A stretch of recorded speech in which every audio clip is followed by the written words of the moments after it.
challenge and, if necessary, destroy media narratives. I'm George Samueli. It is now 9:07 p.m. in a very dark, cold city of Budapest, where spring seems as far away as it has ever been. So, as always, the news bulletin, the weather bulletin from Budapest, very, very dismal, nothing like it. However, on a positive, thank you everybody who has joined me. This is a Tuesday night live stream. And of course, there's kind of a lot going on. So tonight, on the east coast of the United States, in Washington, D.C., somebody says audio is horrible.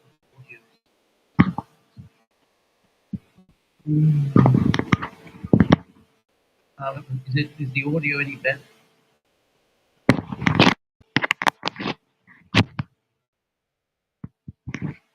What about now? Is the audio any better? Any improvement?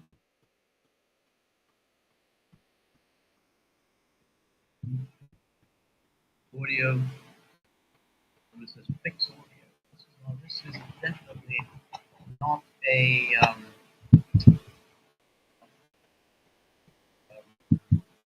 Let's see what happens if I refresh the page.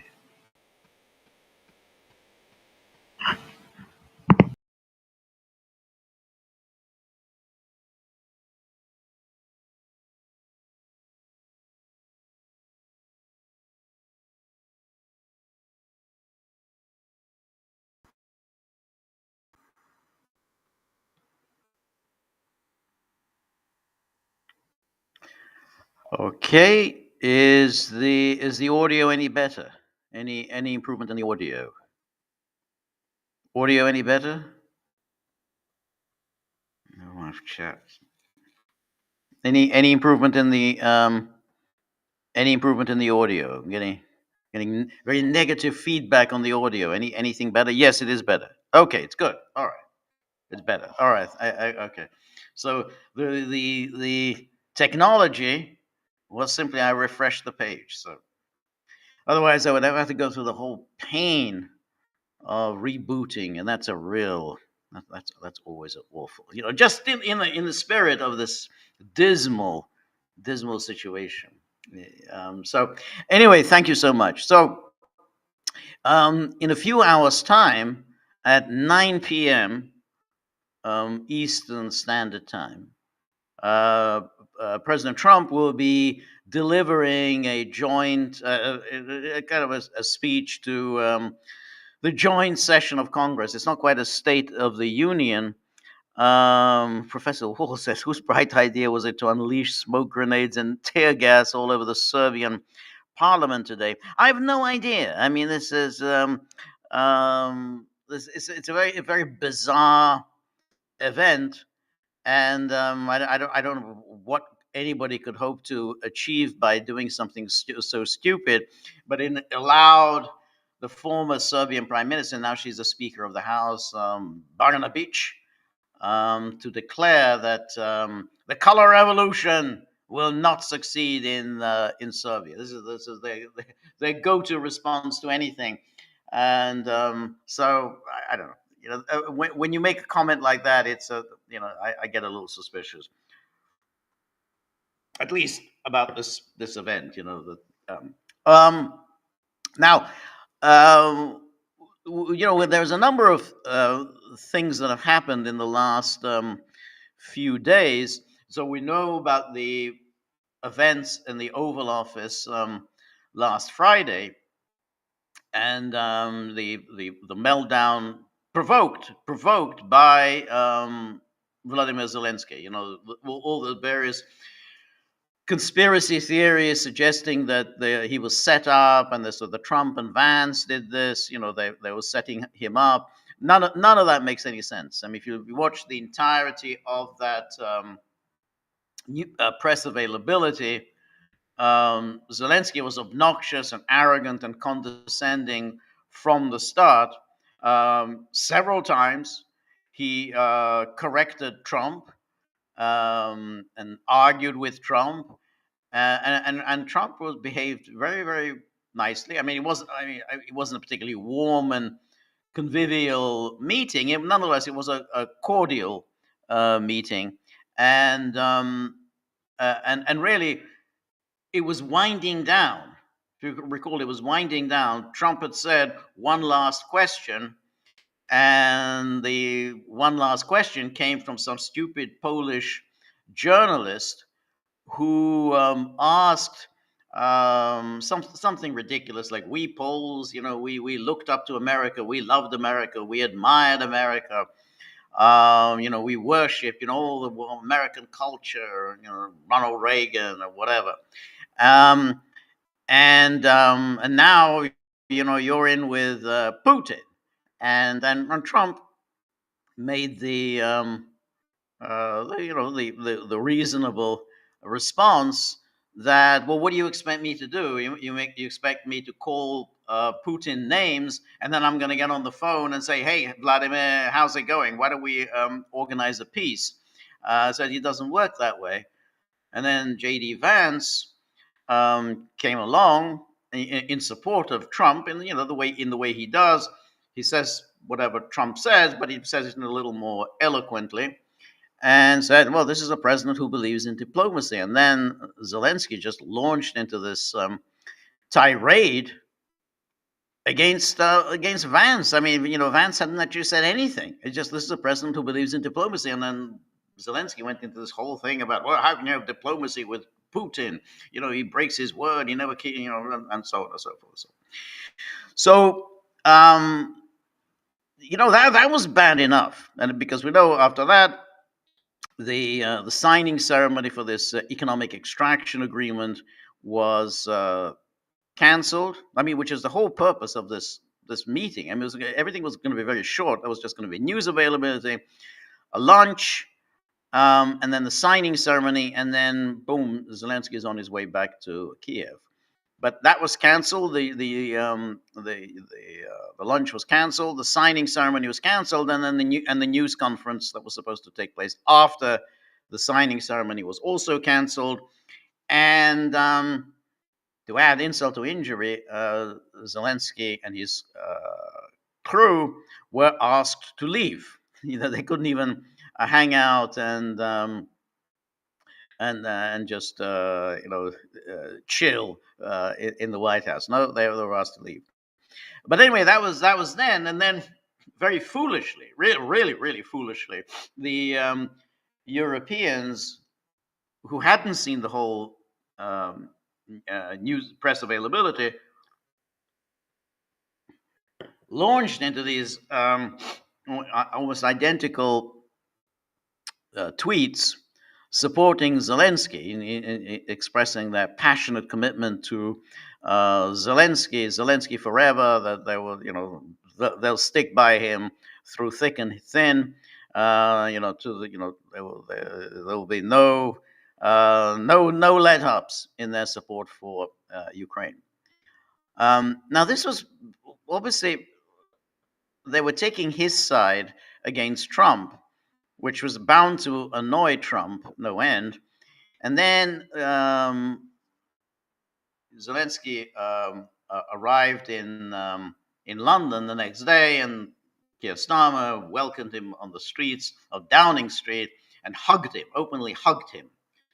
And at the meeting in Lancaster House on Sunday, there were a number of those European leaders were hugging Zelensky.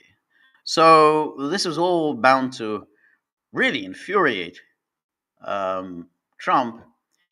And when Zelensky issued a statement or made a comment on Monday, saying something like, "Well, this any peace agreement with Russia is way off. There's nothing, nothing likely in the near future." This really annoyed Trump, and then he announced, or well, he didn't announce, or it was leaked to the media that there would be no, um, no further military assistance for Ukraine. So this wasn't actually an official statement from anyone, from Trump or Hegseth or anyone else. It was just simply said, this was leaked to the media, that that there will be.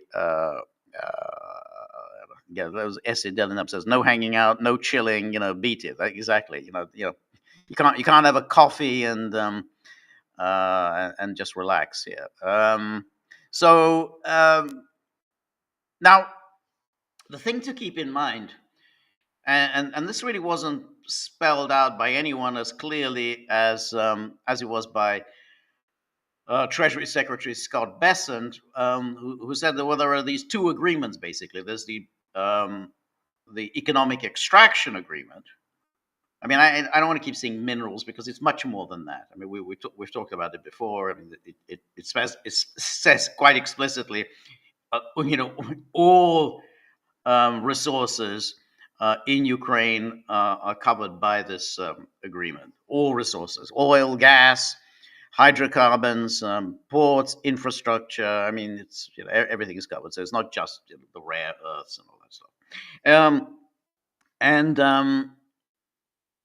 But the point is that what Bessent said was that there are these two agreements, and you can't have one without the other. So the whole point of signing an economic extraction agreement, it was that this becomes the preliminary to the peace agreement. You have to have the peace agreement because obviously no one's going to sink any capital into Ukraine to extract anything if there isn't peace. And that was so. Those are two separate issues. And so for Zelensky afterwards to say, well, no, we're ready to sign the peace agreement, that wasn't enough. I mean, we're ready to sign the economic extraction agreement. We're ready to sit down and sign it. Well, that wasn't really enough because what Trump wanted was the commitment to a peace agreement. That you have to have both. You're ready to sign the economic agreement, but you have to be ready also to sign a peace agreement. And that obviously Zelensky wasn't prepared to do. And when he issued the statement on Monday saying any peace agreement is way off, way down the road, then that infuriated Trump, and Trump then sent out a very nasty truth, saying, "Hey, I was right. Zelensky isn't ready to sign a peace agreement." And so then, boom, the news broke Monday evening that all military aid was being suspended. So basically, pending review, or what the interpretation was, pending Zelensky being ready to enter into serious peace negotiations. And as I've said before, I'm kind of surprised by what has happened, because I thought, we know what Trump really wants. I mean, Trump's plan, whatever the so-called peace plan, is an immediate ceasefire, and then some kind of a disengagement, creation of a demilitarized zone, and then send in peacekeepers, security guarantors from the Europeans. He had no problem, sending in Europeans. But the point is that there's an immediate ceasefire. That's really what all Trump really. He doesn't really get into any lengthy negotiations about territories and what the final border between Russia and Ukraine should be, and all the issues of making Russian an official language in Ukraine, and all the rest. I mean, he doesn't want to get into any of that. Basically, he just wants a ceasefire. And that's why I thought that what would happen is that the Russians would obviously say, well, we don't accept a ceasefire because a, um, a ceasefire would mean that we haven't accomplished our goals. And the very minimum of their goals was the incorporation of the four oblasts within the Russian Federation. I mean, they changed their constitution and they declared Donetsk, Lugansk, Kherson, and Zaporozhye are now integral parts of the Russian Federation. But not all of these four oblasts, to say the least, are fully under the control of Russia. So, I mean, Lugansk, largely, I think 98% under Russian control. Donetsk, about 2/3 under Russian control. Zaporozhye, about 70%.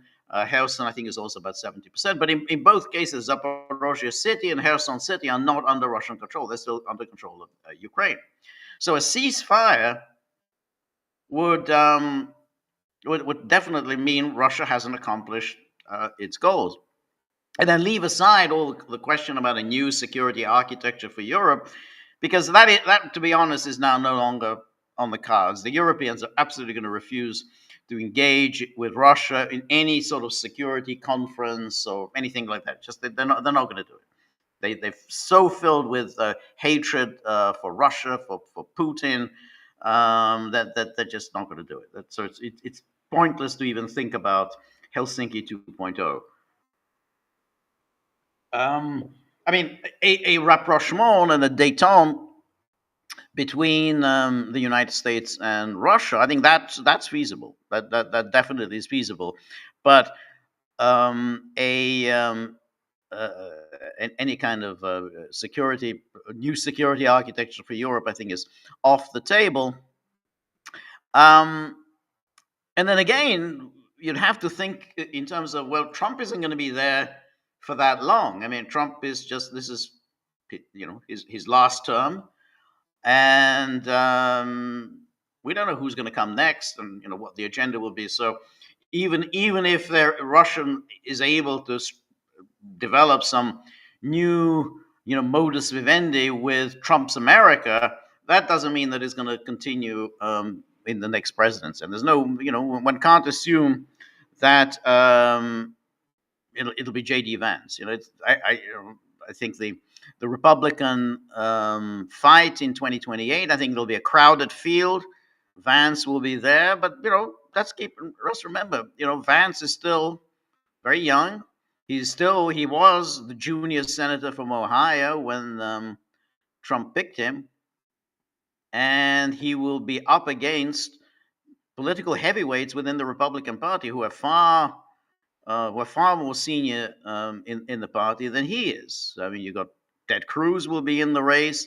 I think Marco Rubio will be in the race. Josh Hawley will be in the race. Then you've got that that governor in Virginia. I forget his name. The one who was in the Carlisle group. Always wears that waistcoat. So I think he's going to be in the race. Ron DeSantis will be in the race. So it's going to be a crowded field, and we can by no means is it certain that Vance will prevail. So the Russians can't be sure who will come after Trump, and of course, it's quite possible. It doesn't seem likely, but it's definitely possible that the Democrats will return to the White House, and then they would absolutely cancel any détente that Trump will have established. But what I thought was that the Europeans and Ukraine will play a very subtle game of pretending to be interested in peace, and then have Russia refuse Trump's entreaties for a peace agreement.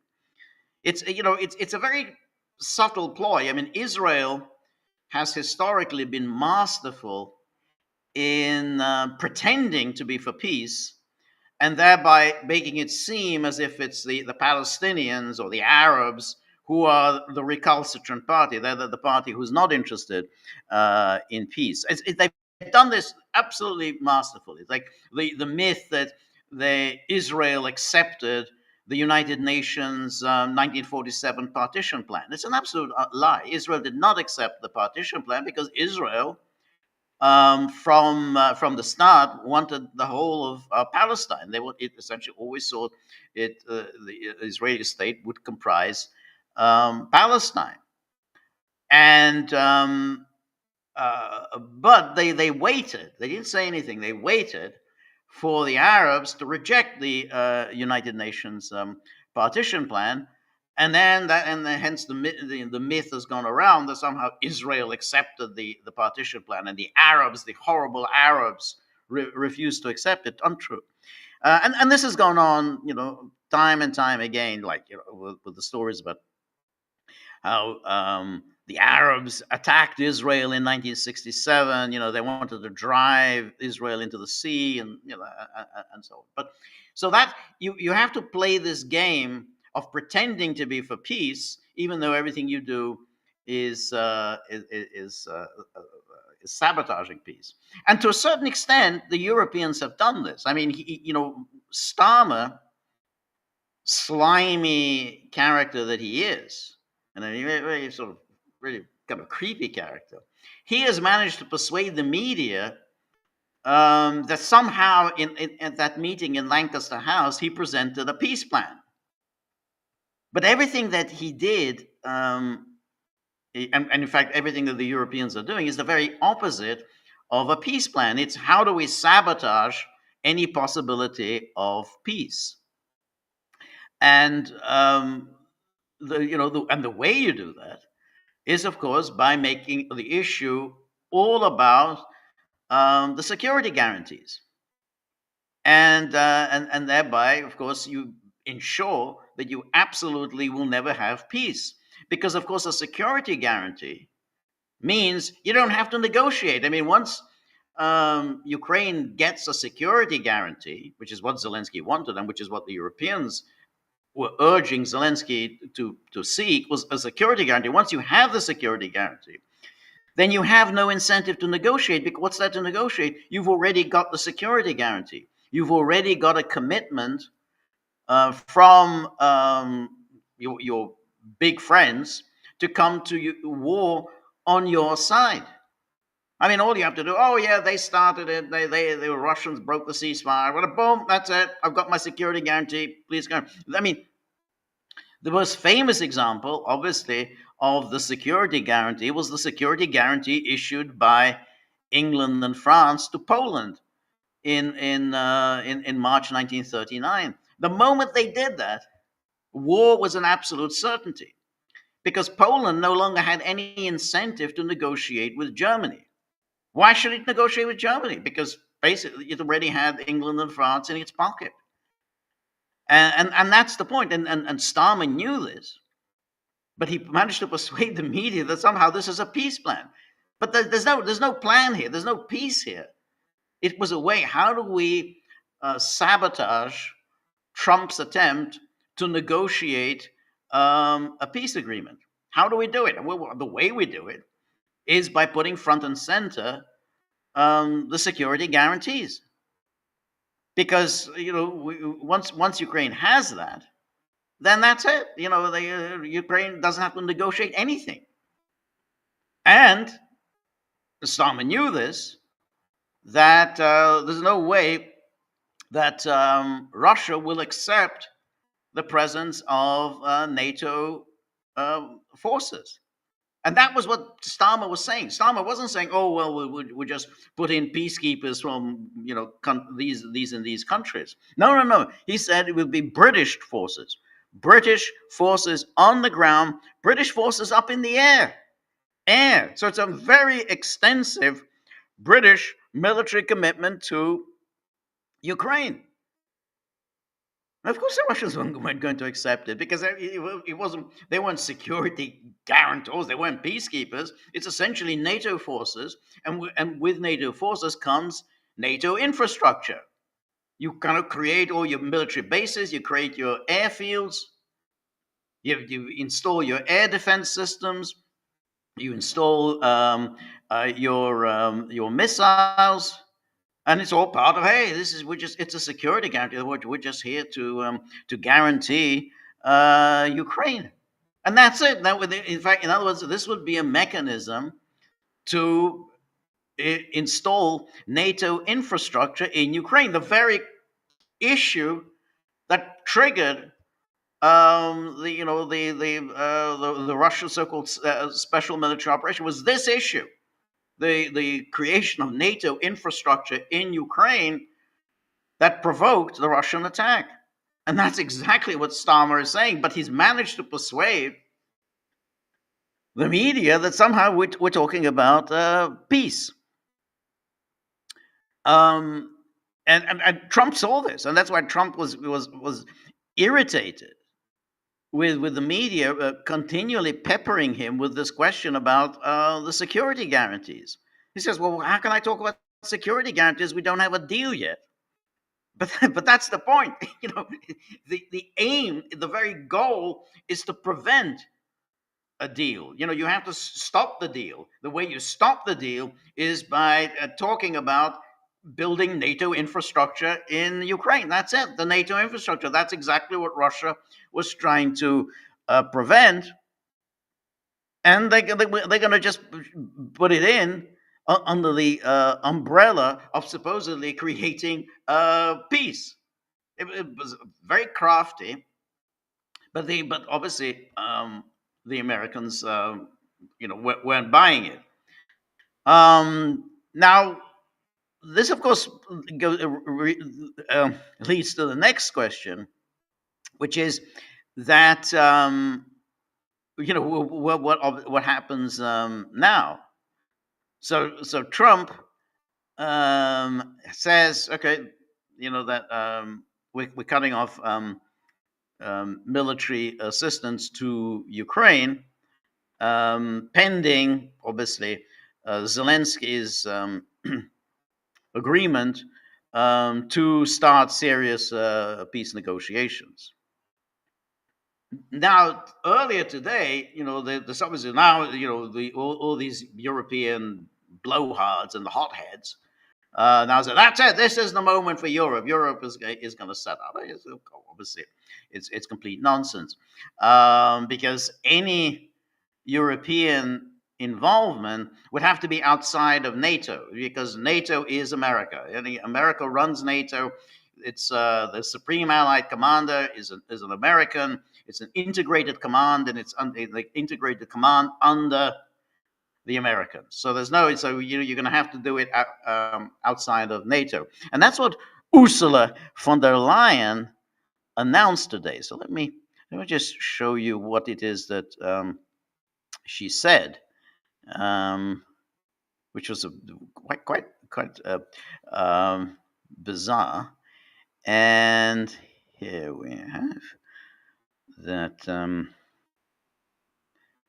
So she's announced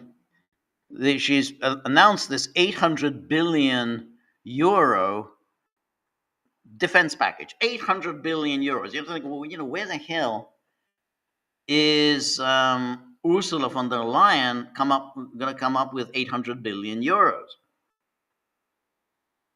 But the first tranche will be 150 billion euros. So she says here that EU pushes emergency plan to send 150 billion euros in defense loans to governments. So it's defense loans to governments.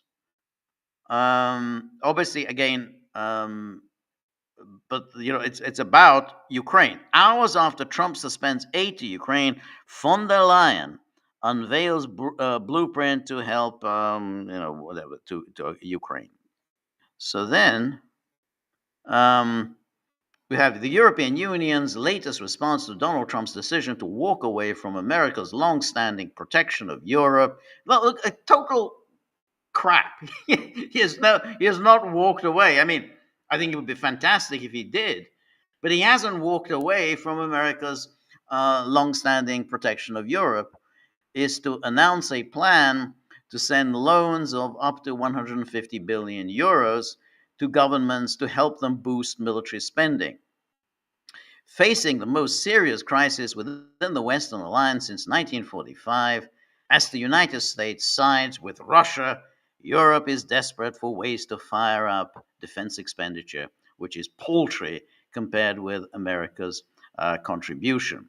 Now, there are some interesting thing there, which is that the United States is siding with Russia, and this brings me back to the point that I was making earlier, that what Russia Russia's position is that it has to achieve its goals. It's the goals that it set for itself on February the 24th, 2022, which is obviously the at that time it was the Donetsk and Lugansk. That was Kherson and Zaporozhye came later. The Donetsk and Lugansk, and demilitarization and denazification of Ukraine. Now, Trump does not support that.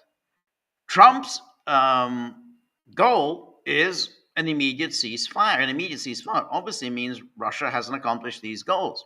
So it's this nonsense. The media keep repeating that somehow Trump and the Russians are on the same page. They're not, and that's why what I thought would happen was Trump would put forward this idea, a immediate ceasefire, because that's all really he wants to do. He just wants to freeze this war. He would put forward this idea. Russia would say no, and then Trump would escalate against Russia. But that's not what's happened because of the absolute incompetence of the Europeans. I completely underestimated. I thought they would play their hand in a more sophisticated way because of their absolute incompetence of encouraging Zelensky's obduracy, and they were obviously egging him on. That's to the extent that I do accept these conspiracies. The conspiracy I do accept is that the Europeans were egging him on. They were probably behind his obnoxious behavior in the Oval Office on Friday. Not to mention the various Ukraine hawks in Washington, whom he saw just before he came to the Oval Office. All those Amy Klobuchar and Lindsey Graham and the guy, I always forget that senator from Connecticut, who's been an absolute awful Ukraine hawk right from the beginning, from 2014 on. Murphy, yeah, that's it. Murphy is his name. Yeah, and they were obviously egging him on, but in doing that, they were infuriating Trump because they were making this demand of the security guarantees, and Trump saw, hey, that's a security guarantee, means it's a guarantee that America will go to war against Russia. And that's what he wasn't going to do.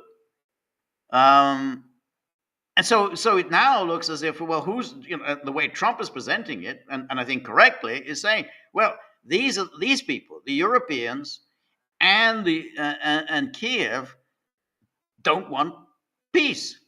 They want to continue with the war. I mean, he said nothing about Russia, though he has said that he believes Putin is serious about peace. He believes Russia is serious about peace. But Russia doesn't have to do anything. I mean, Russia basically says he can continue with his war, and just watch the spectacle of this inter-West squabble between the Americans and the Europeans and Kiev. So Russia, where I thought that Russia would be wrong-footed and be presented to the world as the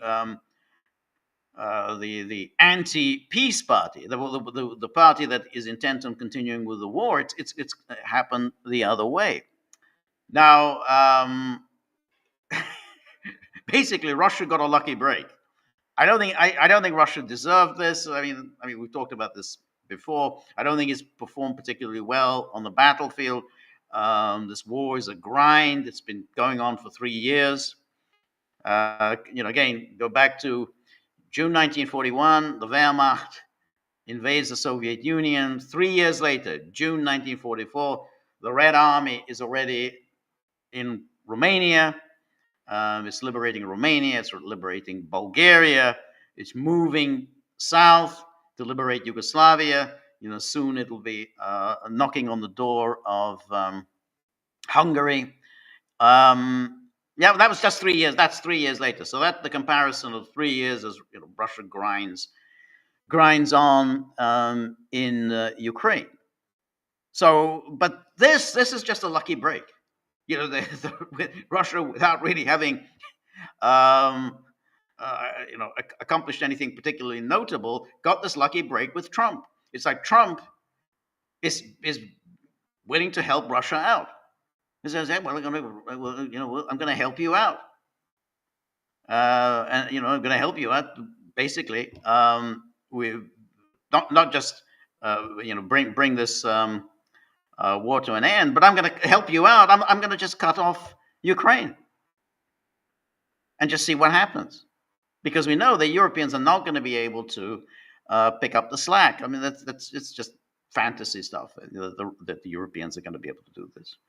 And if they did, if they really were serious about this, then they would really anger Trump. And I really don't think that the Europeans are prepared for a final break with the United States, which is where this would head if they that's continued with assisting Ukraine in defiance of Trump. So this is a lucky break for Russia. But in any case, it's so we first of all had this this Ursula von der Leyen, this 150 billion euros, which we have no idea where it's going to come from, let alone this 800 billion euros she's talking about, the increasing European defense expenditures. I mean, I've said this so many times before. The Europeans are not going to give up their comfortable lifestyles, their free education, their free university education, their universal health care, the 6-week vacations, the unemployment benefits, all of these things that they've been able to enjoy for decades because they never had to spend any money on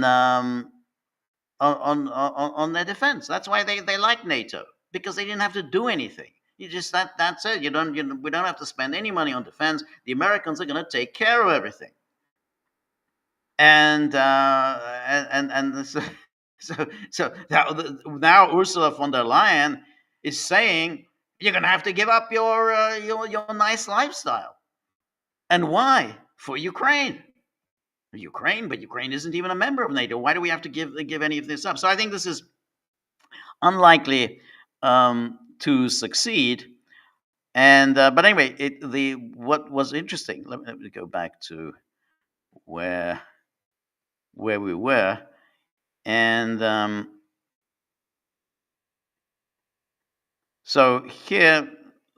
I thought we'd already. Yeah, no. This is we continue, and then. In a speech on Tuesday, 48 hours before the EU's 27 national leaders are to hold a crisis summit in Brussels. Incidentally, this is on Thursday. Viktor Orban has been summoned to Paris. So he's going to be in Paris on Wednesday to talk to Macron. So Macron is going to lean on him to ensure that he doesn't vote against. I think they're going to vote some 20 billion, another one of these 20 billion euro package for Ukraine that Orban has threatened to veto. I imagine Macron's pressure will work. It's always worked in the past, and Orban will cave and either abstain from voting or take a coffee break while the vote is being taken. So I think that's the pressure that Macron is going to apply against him.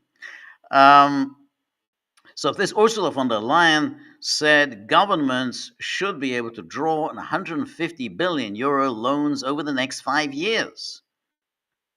So this is going to take a little bit of time. It takes time to come up with 150 billion. So it's 5 years. This is not money that already exists in any budget. It would involve the Commission using its financial heft to borrow cash that it would then loan onto individual governments, and they would eventually need to pay back. So you get the picture here. So Ursula von der Leyen is going to borrow 150 billion.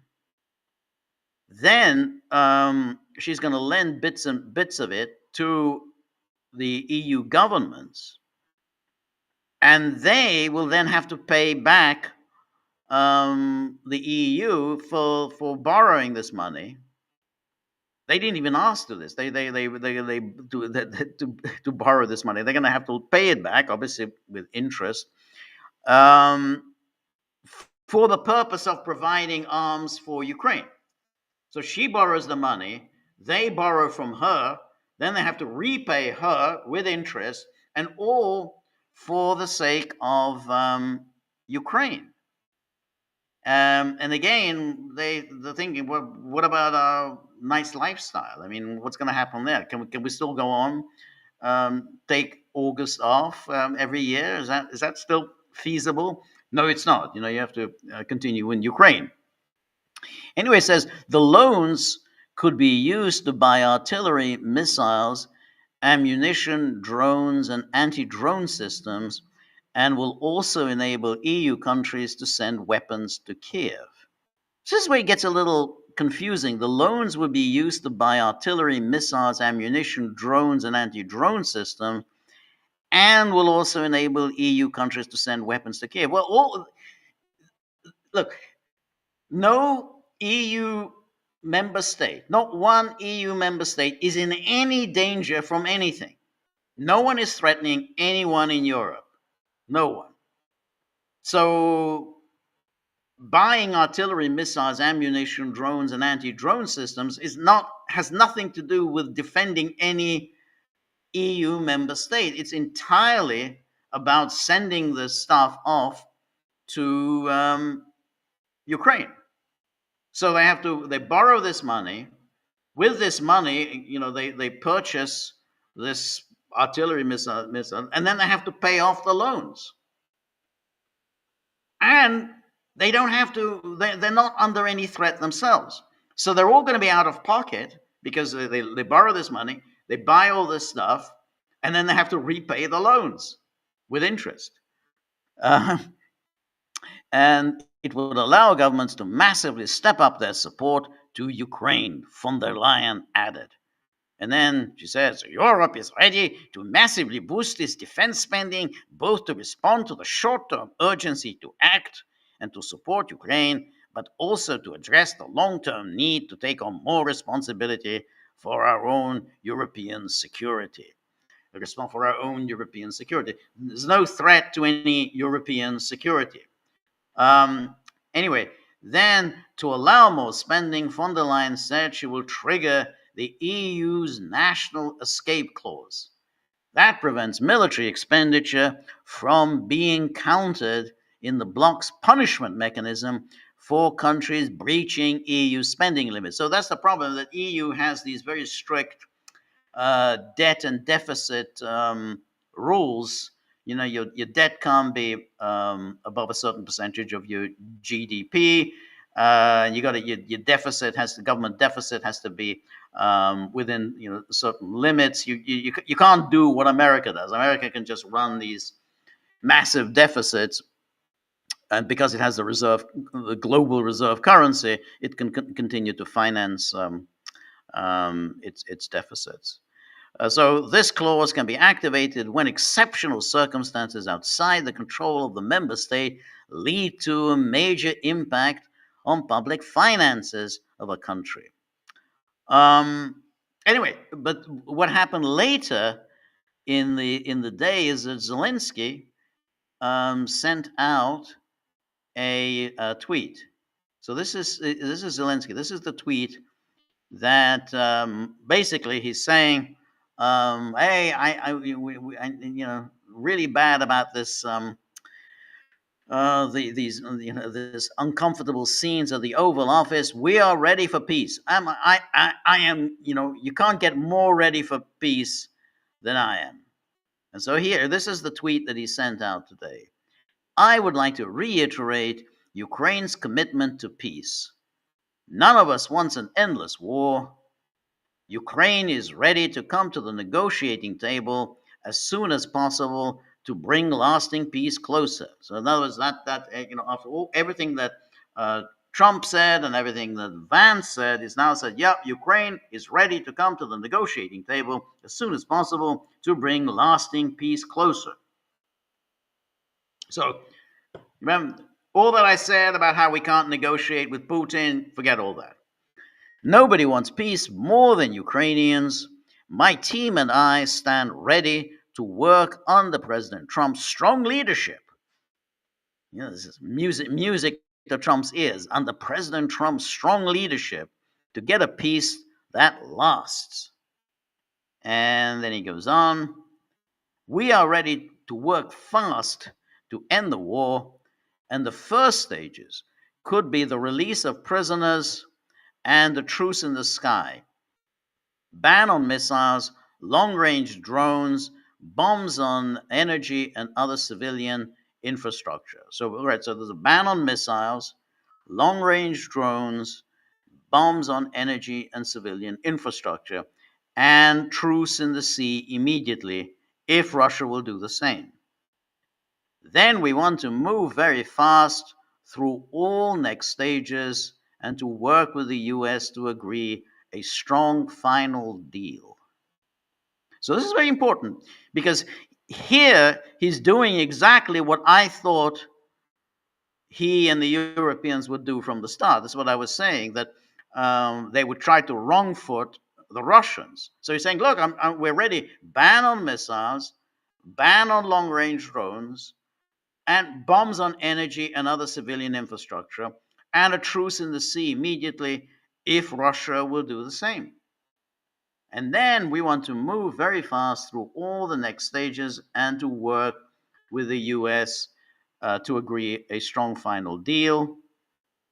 We do really value how much America has done to help Ukraine maintain its sovereignty and independence. And we remember the moment when things changed, when President Trump provided Ukraine with javelins. We are grateful for this. Trump is constantly talking about these javelins that he provided. A totally reckless escalatory act on the part of Trump, but Trump still boasts about it. He still insists, I provide them javelins, and Obama only provided them with sheets. Our meeting in Washington at the White House on Friday did not go the way it was supposed to be. It is regrettable that it happened this way. It is time to make things right. We would like future cooperation and communication to be constructive. Regarding the agreement on minerals and security, Ukraine is ready to sign it at any time and in any convenient format. We see this agreement as a step toward greater security and a solid security guarantees, and I truly hope it will work effectively. So what you can see here is a complete climb down from Zelensky. Zelensky basically is agreeing with everything that that Trump had demanded. He said, we're ready for peace. We're ready to come to the negotiating table. And as a first step, no more long-range missile attacks, no more long-range drone attacks, no more attacks on the sea, and essentially, an exchange of prisoners. And so clearly, he's now got these quite shrewd advice. He's getting this advice clearly with the Americans, because the Europeans, they're off on their kind of la la land, with Ursula von der Leyen, there's euro, 150 billion euros, Starmer talking about putting boots on the ground, British boots on the ground, British air, aircraft in the air and whatever. I mean, that's the Europeans. Clearly, the Americans have got to Zelensky and said, you're ready to negotiate, and you're ready for an immediate. He said this is an unconditional. It's conditioned only that the Russians agree to this. An unconditional partial ceasefire. So ground operations continue, but no more long-range attacks. That's and plus all the flattery about Trump's strong leadership, the javelins, and everything else. Well, this becomes very interesting because if the news was just breaking that just before we started that this extraction agreement, this economic extraction agreement, will be signed today, and that Trump will announce the signing of this agreement during his address to the joint House of Congress. So this is going to be a big thing. He's going to announce, we signed this agreement, and this is going to bring prosperity and whatnot to the United States and, of course, to Ukraine. And everyone will jump up in Congress and stamp their feet in delight and clap their hands, over and over. Trump pulled it off. He's got Ukraine to sign this economic extraction agreement. So he's got that, and he's going to have to say, and now look what I did. Zelensky has agreed to negotiations. So now the ball, it will be in Russia's court. Trump has said Russia is serious about peace. Russia is serious about negotiations. And so they can't very well now turn around and say, well, when we said that, if they do, then there's going to be a problem with Trump. Because again, Trump only has one thing in mind. He wants a immediate ceasefire. And that's what Zelensky delivered here. He said it's a partial ceasefire, but it's a way forward, because if you say it's a partial ceasefire, then that could be the condition. All right, well, fine. Well, let's then sit down and start negotiations. And we'll have to see then whether Russia will accept that. And that's why I always thought this was going to be a problematic for Russia. Because despite the fact that these idiots in the media just continually repeating the stupid nonsense. Oh, Trump and Russia are on the same page. Trump and Russia are in agreement. They are not in agreement. They're absolutely not in agreement. Russia has yet to achieve or secure its wartime objectives. Trump has no interest in any of that. Trump has absolutely zero interest in helping Russia achieve its wartime goals. Why would he care? Why would he be interested in that? I mean, I've heard people say things like, "Oh well, he will help." Or he will ensure that Ukraine withdraws from the oblasts in order to facilitate Russia taking over the 4 oblasts. Why would he do that? Why? He's not going to do that. There's no reason for him to do that. I mean, he will turn around to the Russians and say, "Hey, you didn't achieve this. You didn't secure these oblasts. Why should I help you? You didn't do it. You had 3 years to do it. Sorry, the 3 years are up. The policy of my administration is to end this. I want to end this war. I'm not going to wait around until you manage to drive out the Ukrainians." And that's why, the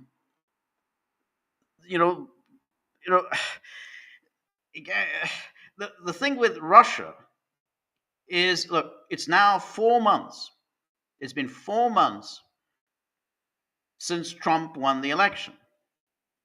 4 months.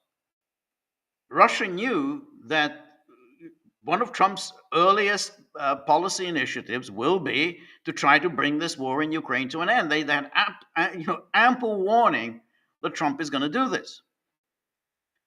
Um, and therefore, it was really incumbent on them to make as much progress as possible during those 4 months, because they had to have known, I knew, that Trump's peace plan would simply be, let's freeze the conflict in place, create a demilitarized zone, and that's it. And then everything else we'll just kick it down the road, and let them negotiate this in the future.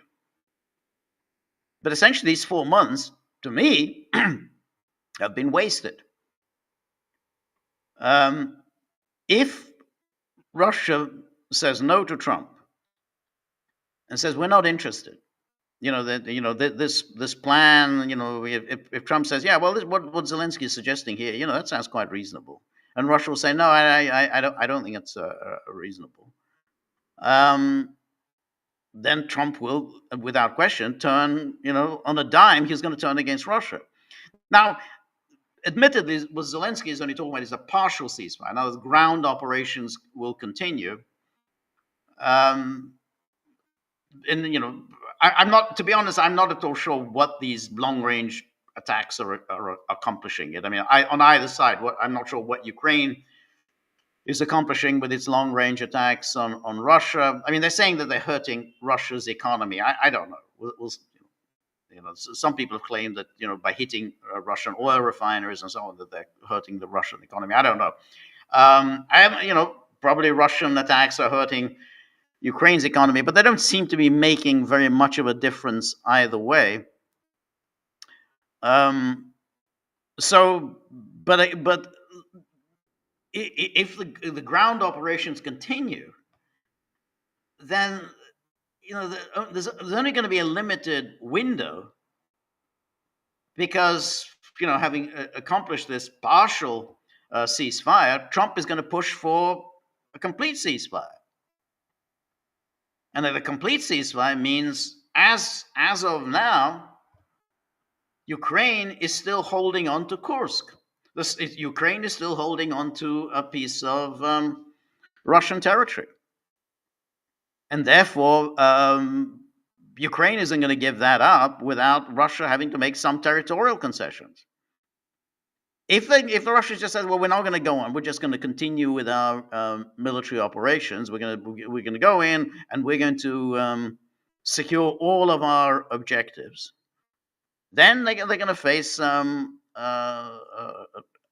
going to face Trump's ire. I don't know what that would amount to, but they can kiss goodbye any prospect of any improvement in relations with America, and that's something that I think Russia does set enormous store by, because they're saying, well, this is what you wanted. You wanted your security situation to improve. Well, the one way it can improve is if you have good relations with the United States. And but if you continue with this with the war, then that'll be the end of your good relations with the Americans. So anyway, we'll have to see what happens there. But clearly, Zelensky has really changed his tune. I think Trump will have to respond to this, because basically Zelensky has done everything Trump wanted from him. So Trump can't just turn around and say, hey, you're not, you're being obstinate and you're refusing to take peace talks seriously. No, he's done everything that was expected of him. He's done everything that Vance expected of him. He's expressed his gratitude, particularly personally, several times personally, about Trump. So Trump is going to have to take it on board, and I think Trump is going to, without question, present this as the first phase of the peace process, which is a partial ceasefire. And then we'll see what Russia will do. Anyway, let's go back to our locals page to see what the Gagglers are thinking, and the people who look after the dogs, try to keep the dogs away from my throat, because they get so angry when the tip jar isn't moving in the right direction. Anyway, so Stone River, thank you very much, Stone River. Always appreciate your generosity. So Stone River says the Russian version: the war was not unprovoked. Putin is not a modern day Hitler, etc. Seems to be seeping into mainstream consciousness. How significant is this likely to be? I don't know. Because you're saying that it's seeping into mainstream consciousness. I don't notice it, to be honest. I watched yesterday CNN. I don't like to do that because I always feel when I watch a few minutes of it that I'm stupider than I was a few minutes earlier. I mean, I just feel that there's just so much stupidity there, and I don't notice that the Russian version is seeping into mainstream consciousness. I don't see any real change in the coverage in the New York Times. I don't see any change in the coverage of Washington Post, CNN, everywhere. So, if you've noticed it, that's interesting. I haven't done it. So, um, um, as far as most of the mainstream media, the Financial Times, the Guardian, the Economist, it was an unprovoked attack from Russia. Ukraine is the victim. Putin is a thug, a bully, a terrorist, or whatever, and Trump is placating, appeasing the thug, the bully, the terrorist. I mean, that's the impression I'm getting. Now, I may have missed something, but I haven't seen anything in the mainstream that's challenging it. I mean, the things that we read, that's a different issue, but I don't see it in the mainstream. Anyway, but Stone River, if you can cite examples of where you've seen it, I'd be really interested. But anyway, thank you so much um, for your generosity. And then Ivan Grozny says, so George, are we going to see America switch sides and make deals with Russia and China to get them to recognize the 51st state? It doesn't seem European allies and Governor Trudeau are all that liking the idea.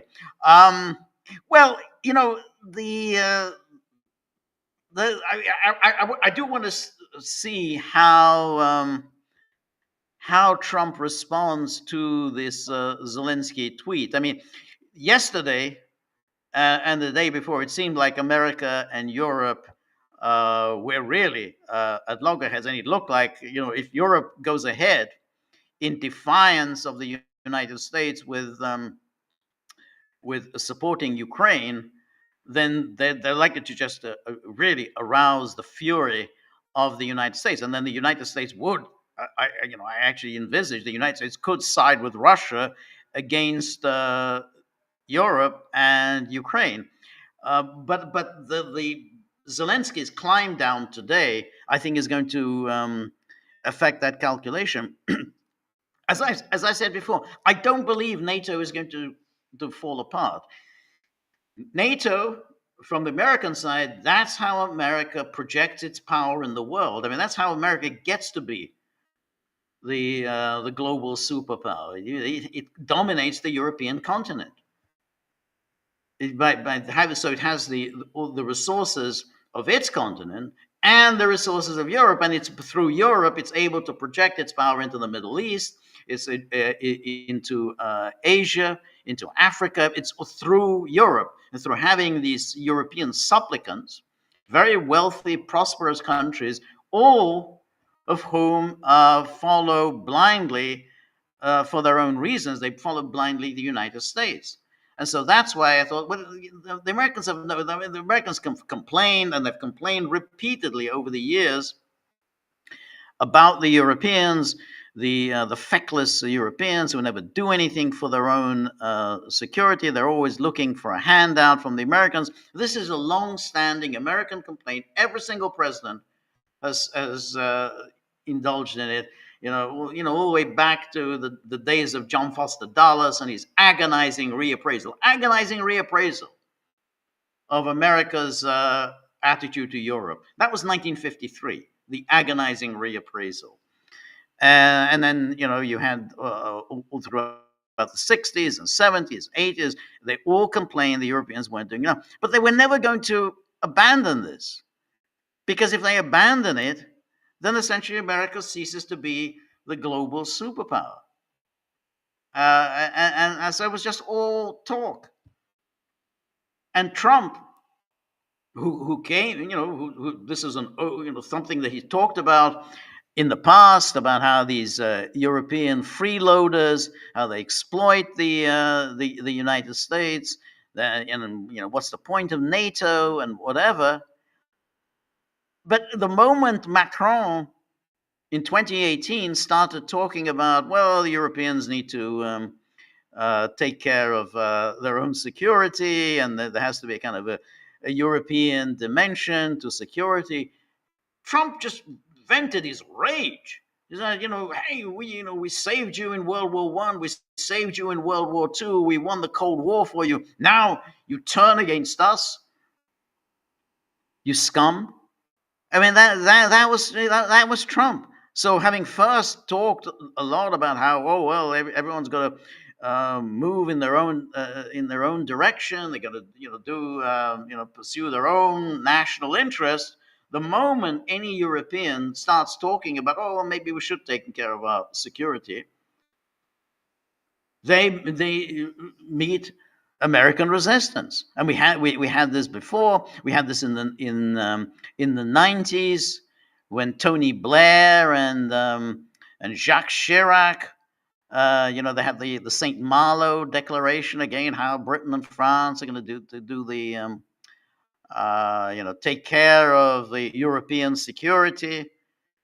And there was Madeleine Albright, the ghastly, horrific Madeleine Albright, who then was enraged by the Saint Malo Declaration. And then she had the three Ds, which is no decoupling, no duplication, no decoupling, no discrimination.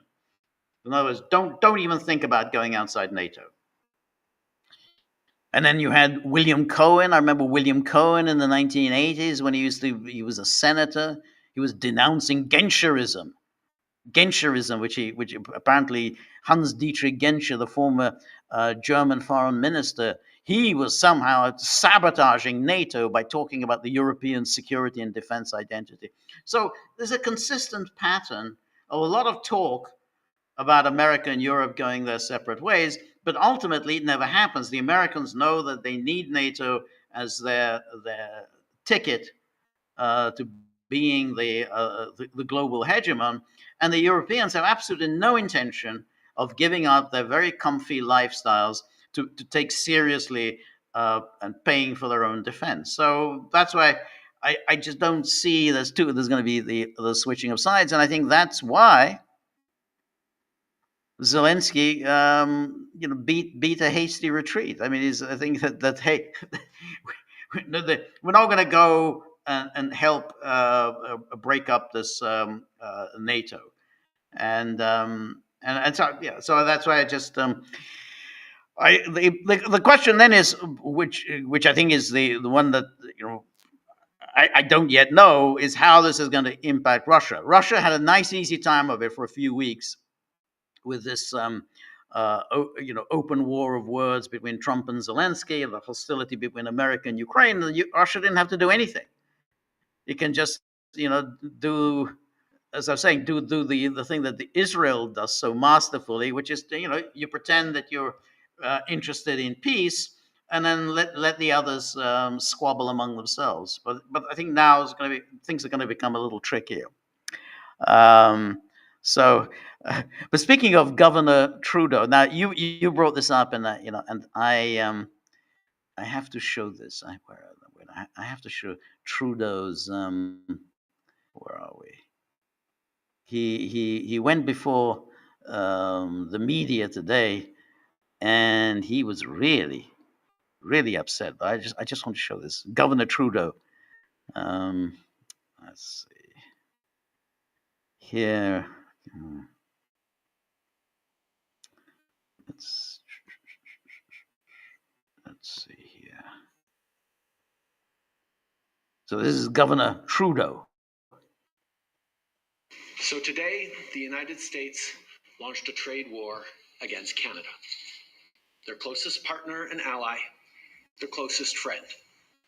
At the same time, they're talking about working positively with Russia, appeasing Vladimir Putin, a lying, murderous dictator. A lying, murderous, them strong words, a lying, murderous dictator. So he's appeasing Putin. As I said, Trump hasn't, despite all the nonsense, all what you read about how, Trump is doing Putin's bidding, Trump is doing something for Putin, he hasn't done anything. Absolutely nothing for Russia, nothing whatsoever.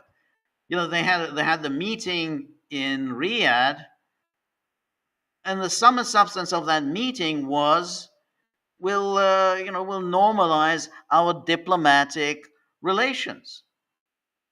That's it. We just normalize diplomatic relations. Proper consular representation, proper embassies, and so on. So this is all made up about he's appeasing Putin. Anyway, here's the governor. Canadians are reasonable, and we are polite, but we will not back down from a fight. Not when our country and the well-being of everyone in it is at stake. At the moment, the U.S. tariffs came into effect in the early hours of this morning, and so did the Canadian response. Canada will be implementing 25% tariffs against $155 billion worth of American goods, starting with tariffs on $30 billion worth of goods immediately, and tariffs on the remaining $125 billion of American products in 21 days' time. So I wanted to just show this because he seems so utterly distraught, and he just talks in this this very hurt little boy way. It's a little long, but he's in this news conference.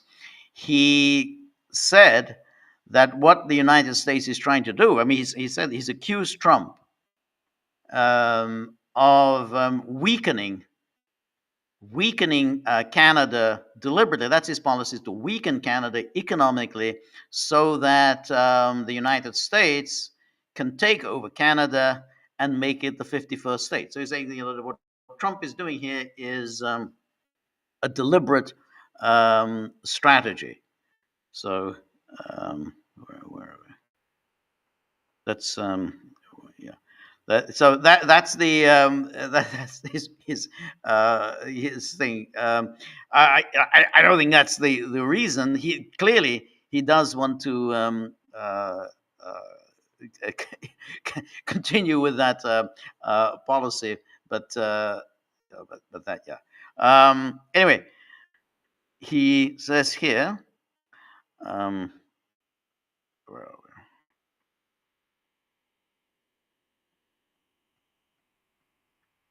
Some interesting. All right, let me go back to where I was. It was hard to do this. No wonder the dogs get so angry and frustrated. Also, Ivan Grozny says, also, George, what are your top semi-State of the Union predictions? Well, I think he's going to announce a thaw in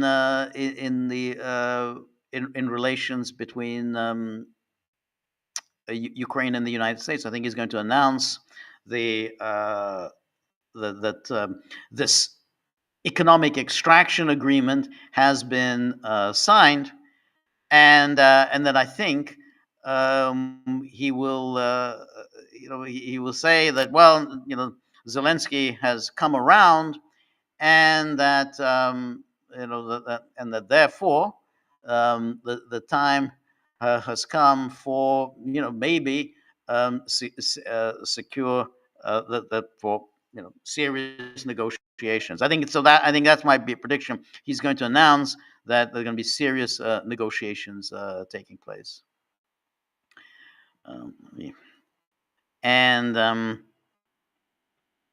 the Democrats will, I think, be thoroughly obnoxious today, except for that moment when Trump will announce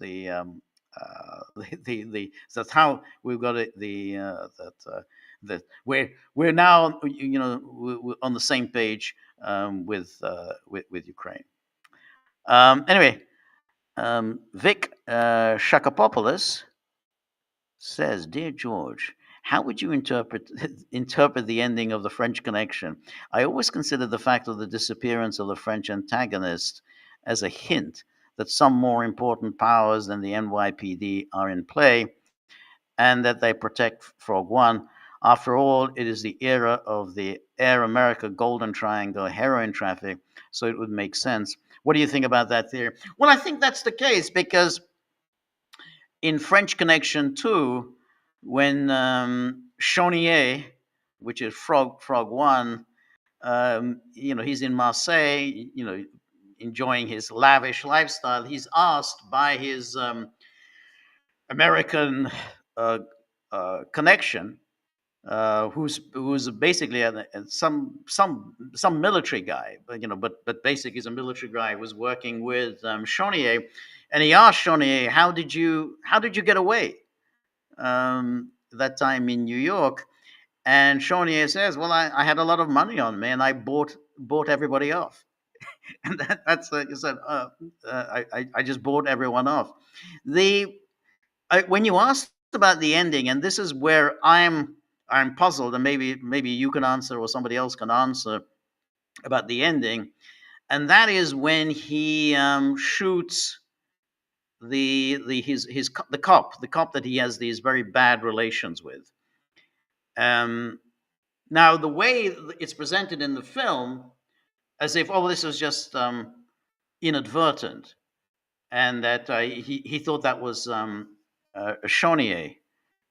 But that's very strange, because the point is that Popeye just starts shooting. As soon as he sees somebody in the doorway, he begins shooting. If it was Chaunier, he wouldn't start shooting. He'd say, hands up, you're under arrest or whatever. But he starts shooting. So the question then, which I ask, and I don't know the answer, did he know that this was the cop that he had these very bad relations, and did he essentially murder this cop? I've forgotten his name, Molland or whatever his name was, the federal guy, the Fed with whom he was working. Because if you look at the response of his sidekick, well, not his sidekick, his partner. His partner was not at all convinced that this was accidental. He looked shocked about what happened. So, of course, did he kill him deliberately? Did he just use this opportunity of this chase to kill a fellow cop? I tend to, think in that term. I think that he did do it deliberately, and thought that he can get away with it, because once there's an investigation, I said, well, I thought this was Chaunier. I started shooting. I made a mistake. But that you're right about the whole thing about the French Connection, when they were getting all that heroin was coming through, well, through Turkey, and then Turkey through to Marseille, and then on to the United States. I mean, this was going on in the 1960s, and this was based on a real event. But in French Connection too, he says, I used the money to buy myself, uh, out of that situation. I just bribed everybody, and that's how I got out of the country. So I, I, I didn't like French Connection 2 that much. I thought it got off to a good start, but that terribly boring middle of the film where he kicks the habit because he becomes hooked on heroin deliberately by Chonier. Um, Basically does this, in order to discredit him. He doesn't want to kill him, but to discredit him, he essentially makes him um, dependent on heroin, and so he has to kick that habit, and that just drags on forever. So that's I didn't think French Connection 2 was a patch on French Connection 1. Marx 2023 says Zelensky was advised not to meet Hunter before going to meet Trump at the Oval Office. Anne-Marie, always very good to see you. Thank you so much, Anne-Marie. Really appreciate your generosity. Just interested in your view on the latest posting of the Gaggle Music Club, which is really interesting, of the Prometheus. I'd be kind of interested in what you have to say on that. If you can listen to it, you always have very interesting insights. So if you have time, please share what you think. Marty says Michael Parenti also had a running battle with the microphone.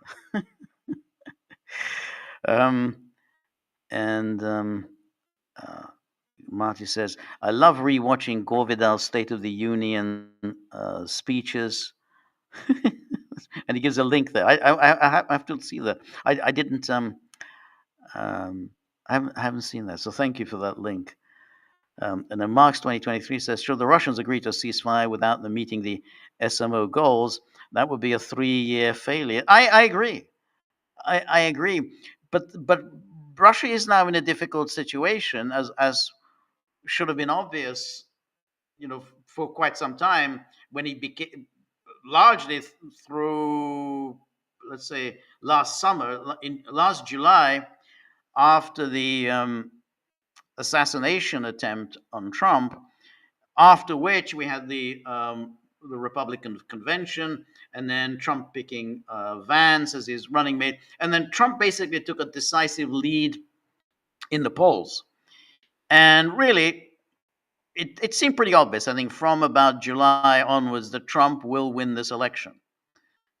So therefore, since Russia had fair warning that Trump will be elected president, and that Trump will pursue the policy that he has pursued, which is, on the one hand, he will want to improve relations with Russia. I mean, he did that during his first term, and he made clear, he said repeatedly on the campaign trail that he has good relations with Putin. He respects Putin, so he's going to do that, but he will pursue a peace plan, and the peace plan will involve a ceasefire. He's not going to embrace Russia's wartime goals. So therefore, given the pressure that Trump would apply against them, Russia would eventually apply that against them. Russia should have known that they need to speed things up. They need to make very substantial gains on the ground, above all, to drive the Ukrainians out of Kursk, and then in anticipation of the Trump peace plan. But now it becomes very difficult, because just as you say, should the Russians agree to a ceasefire without meeting the SMO goals, that would be a 3-year failure. Yeah, I agree. But if Russia says no, we're not going to go for a ceasefire, even the partial ceasefire that Zelensky has proposed, then that will infuriate Trump, because Trump is basically he's vested his presidency in bringing this thing to an end. He wants to bring this thing to an end. But he obviously thinks that it's bad for America, this war continuing and continuing. But he also wants improved relations with Russia. He wants to, in some ways, make use of Russia in his rivalry with China, with Iran, and so it's just like there's no reason for this war, and on a personal level, he probably does want to collect a Nobel Peace Prize. So that's what he's going to push for, and it was obvious he would do that. That is why. That was July 2024. It became obvious Trump will be elected president. Biden was hopelessly behind. Harris was never going to be able to mount a serious campaign against him. He would be president, and he would try to bring this war to an end, and therefore Russia would have needed to move things along, so that by the time he urges this ceasefire, the situation would have been much more to Russia's advantage. And now I think that opportunity is slipping away, because to pursue its goals,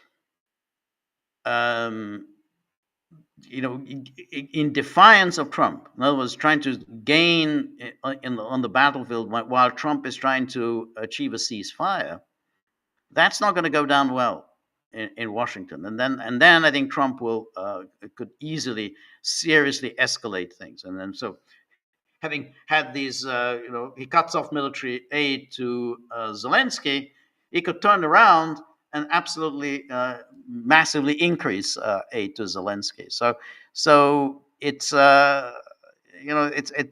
it could turn around very unfavorably to Russia. And I certainly don't believe any of the talk that Russia is going to start crossing the Dnieper River, move against Odessa or Kharkov or anything like that. No, because that really would absolutely enrage Trump. And Professor Wall says, well, apparently Trump's pressure on Panama regarding the Panama Canal has backfired spectacularly. China just sold its interest in the canal to a company working for Davos and the World Economic Forum. Now Davos has the ability to use financial pressure on Trump to give in and get militarily involved in Ukraine and Palestine. Yeah, I saw that about the Panama. So it sold its interest in the canal. A company working to give in and get militarily involved in Ukraine and Palestine. I think that's fair, and that as I've said, I think that the which for some reason people disagree with, the whole purpose of that economic agreement with Ukraine was a way of getting America involved. That's as close to a security guarantee as Ukraine could get out of the United States. The United States, Trump wasn't going to be foolish enough, or any president is going to be foolish enough just to make a blank guarantee, which is what everyone's demanding. As I say, only one country has ever given that kind of blank check guarantee to, and that, which was Britain and France, to Poland in 1939, and that was a catastrophe. It led directly to World War II. So, Trump wasn't going to do that. But if the United States gets involved in Ukraine with this economic agreement, then America is, well, has an interest in Ukrainian security. And it's not a cast iron guarantee, but it also means I wouldn't mess with Kiev and risk antagonizing the Americans, which I think is Trump's point, and I think it's a reasonable one. It's not a cast iron guarantee, but it's as close as you're going to get with the Americans. Ivan Grozny says, "Is Ron DeSantis even relevant? I feel like I might even prefer Nikki Haley to him. At least you know what you're getting with Nikki." Well, we're talking about 2028, which is some way off. DeSantis has the credential of somebody who's been a competent governor, and so therefore, in the race, he, in 2028, he said, "Look, I have the experience of running a large state," and no one questions. I mean, he is a bit short on charisma, but who's he going to be up against? I mean, he's going to be up against people who are themselves not exactly charismatic or particularly likable.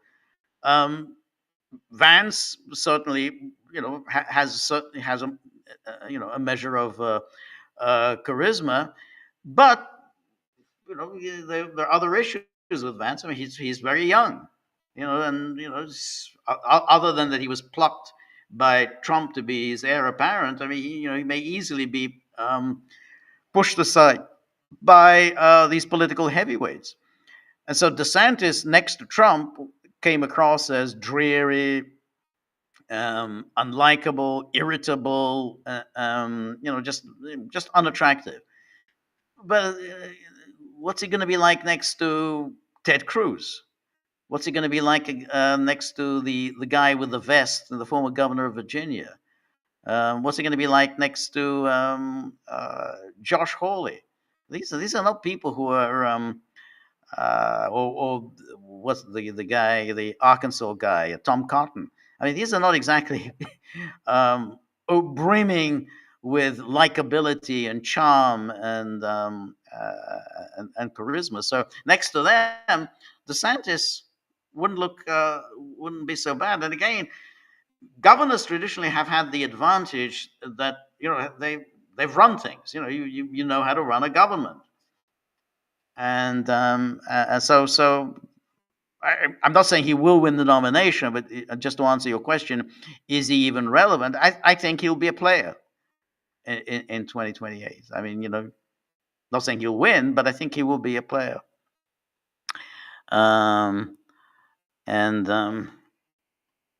Professor Wall says, on the positive side, though, the last French influence is being expelled from Central Africa. Wonder how long France will remain the United Nation after this humiliation, especially with surging separatist sentiment arising in Corsica and Brittany because of the growing domestic issues for the common people.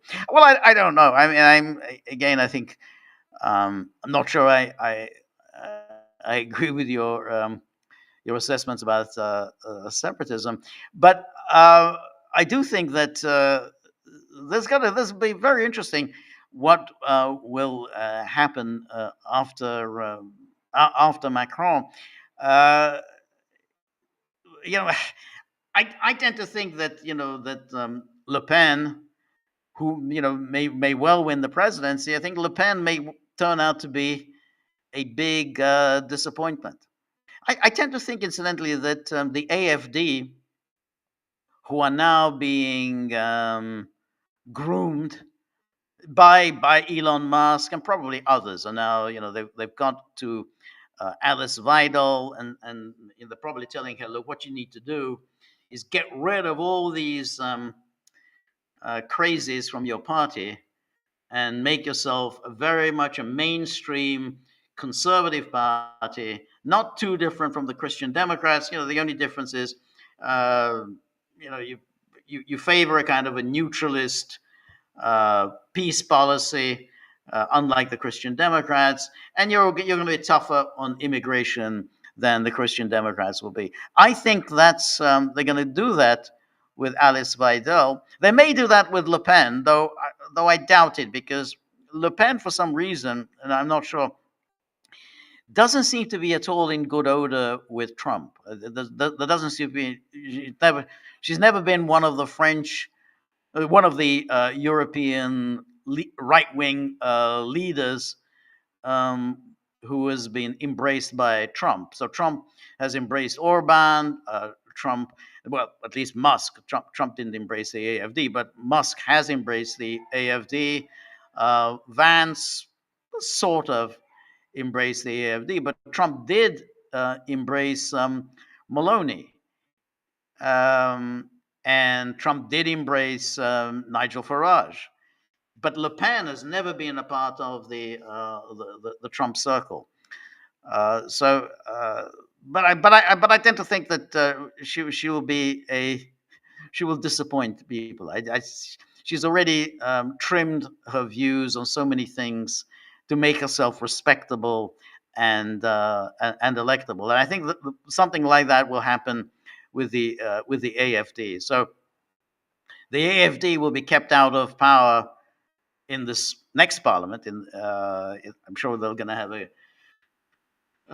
the Merz, who's I think an absolute disaster. I don't think the Merz government is going to last as long as the Sergeant Schultz government. He just seems like a flake. He just he there's a reason why he's been such a massive failure in German politics. I mean, he's been, I don't know, I think 4 times he's tried to be Chancellor of Germany. Finally got there. When you have a politician who tries and tries and tries and fails and fails and fails, when they finally get that job, you can bet that they're absolutely going to fall on their face very quickly. So I think Merz, from even the things that he said and the positions he's taken, I think he's a walking disaster. But anyway, even if the AFD is kept out of power, obviously they will be kept out of power, and maybe they'll do better in the next election. So they got 20% this time, maybe they get to 24 next time. But if they moderate, if it become more and more a moderate kind of conservative party, and they're satisfied, then maybe the sort of the firewall around them will gradually disappear. There won't really be any reason why Christian Democrats can't form a government with them. I mean, because they will have got rid of all the various, some of the crazies, some of the I'm not saying Hitler sympathizers, but the people who kind of say, Hitler's sins have been exaggerated. The one who make these kinds of things. Not all the SS were bad guys. Once they get rid of all those people, then I think that that a Christian Democrat AFD government is possibility. But I think by that time, I think the AFD will become so domesticated and neutered that there'll be nothing left of it. So the same thing is going to happen with Nigel Farage. I mean, Nigel Farage may well be in government in the not so distant future, but Farage will have basically moved away from all of the controversial positions that he had taken in the past. NKMRD says, "Good evening, Gagglers. Keep up the good work." Thank you so much. Thank you, NKMRD. Thank you for the kind words. Thank you for your generosity. And then Professor Wall says about DeSantis, "I strongly doubt DeSantis is planning a run for president, with his wife lining things up to run to succeed him. He sees his future centered in Florida, obviously. I also wonder if he is foreseeing the economic unraveling, which is going to hit DC in the next few years." You may be right. I tend to think that he will run. He's very ambitious. Most politicians are very ambitious. He was really ambitious. He jumped into this race, very early, and he got a sniff of victory. He thought that Trump was done for, that these legal problems would sink Trump. And he got in. He didn't really appreciate Trump's resilience, and he lost out. But he got out very quickly. He didn't hang around and antagonize Trump or MAGA. So I tend to think that he's going to try again, and whatever bad feelings were created by the 2024 race, by the fact that he challenged Trump, I think that will all be forgiven by him, and Trump seems to have forgiven him. So I tend to think that he will run, and the bad feelings about 2024 will just be ancient history. Um, Marx 20 says that according to Helmer, the total appropriation of monies to Ukraine is less than half of the 350 billion that Trump is saying, and less than 100 billion is accounted for.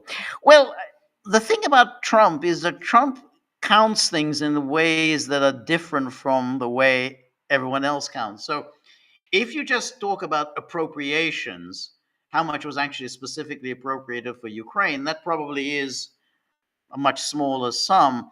But I think what Trump is adding to that is all the other assistance that United States has provided for Ukraine. So any military help that the United States provides, any help with satellites, any help with targeting, training, or whatever, things that were not specifically appropriated. So he's just putting in everything that the United States has done for Ukraine, all the various satellites that the United States shoots up in order to spy on the Russians and then pass on that information to Ukraine. So he's adding everything together. So I don't think it's any point in just saying, oh, well, look at how much has been appropriated. The appropriation doesn't come anywhere close to 350 billion.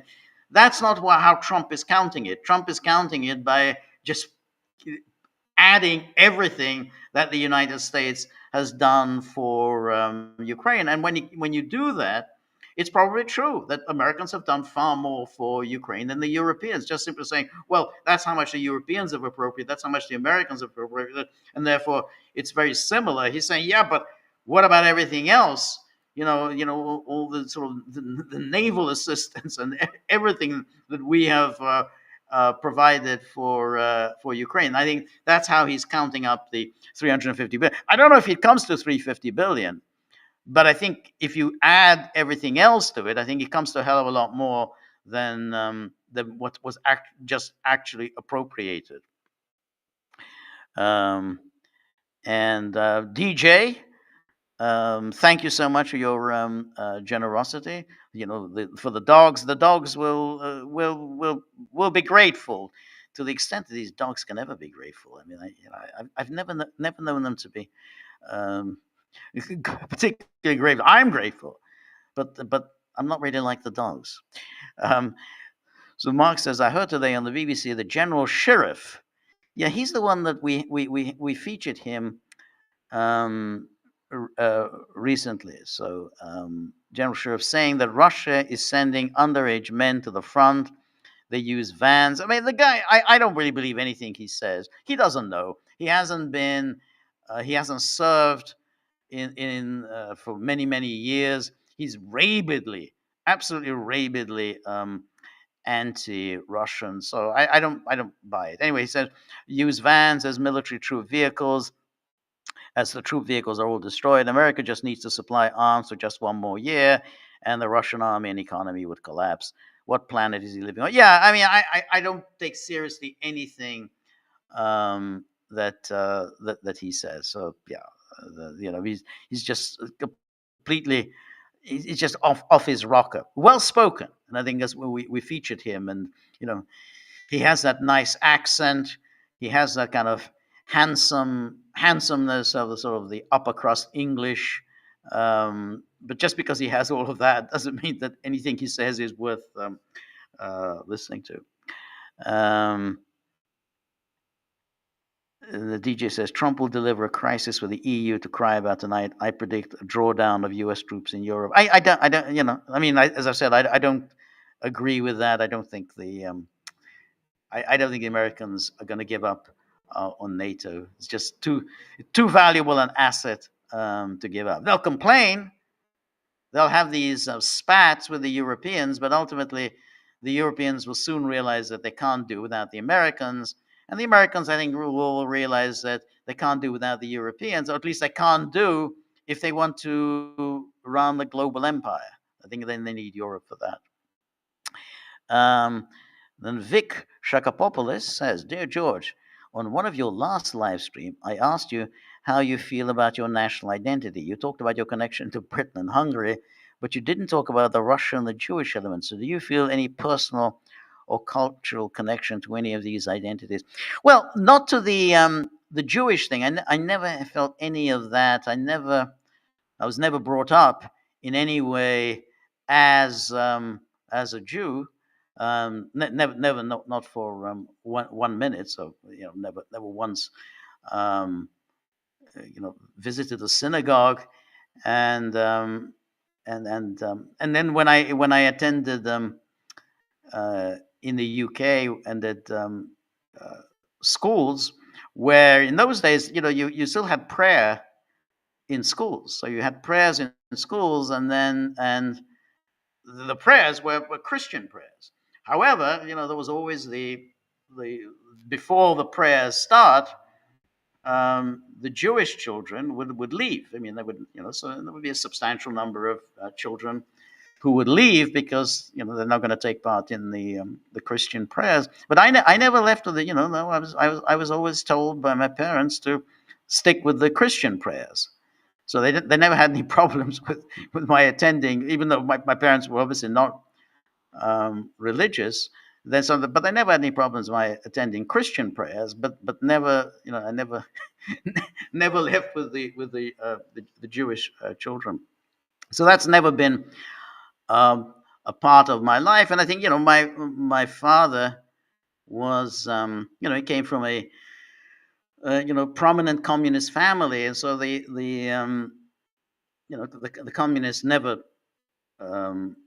even though the communists were always denounced as horrible, evil, poisonous Jews, and that communism was the evil doctrine by which the Jews sought to rule over the world. The communists themselves never thought of themselves as Jews. So they would hate the idea of being considered as Jews. So however much they're always denounced for that, they were, these were Jews seeking to dominate. That's what communism was, just the means by which the Jews would rule over the world. But they themselves never thought of themselves as Jews.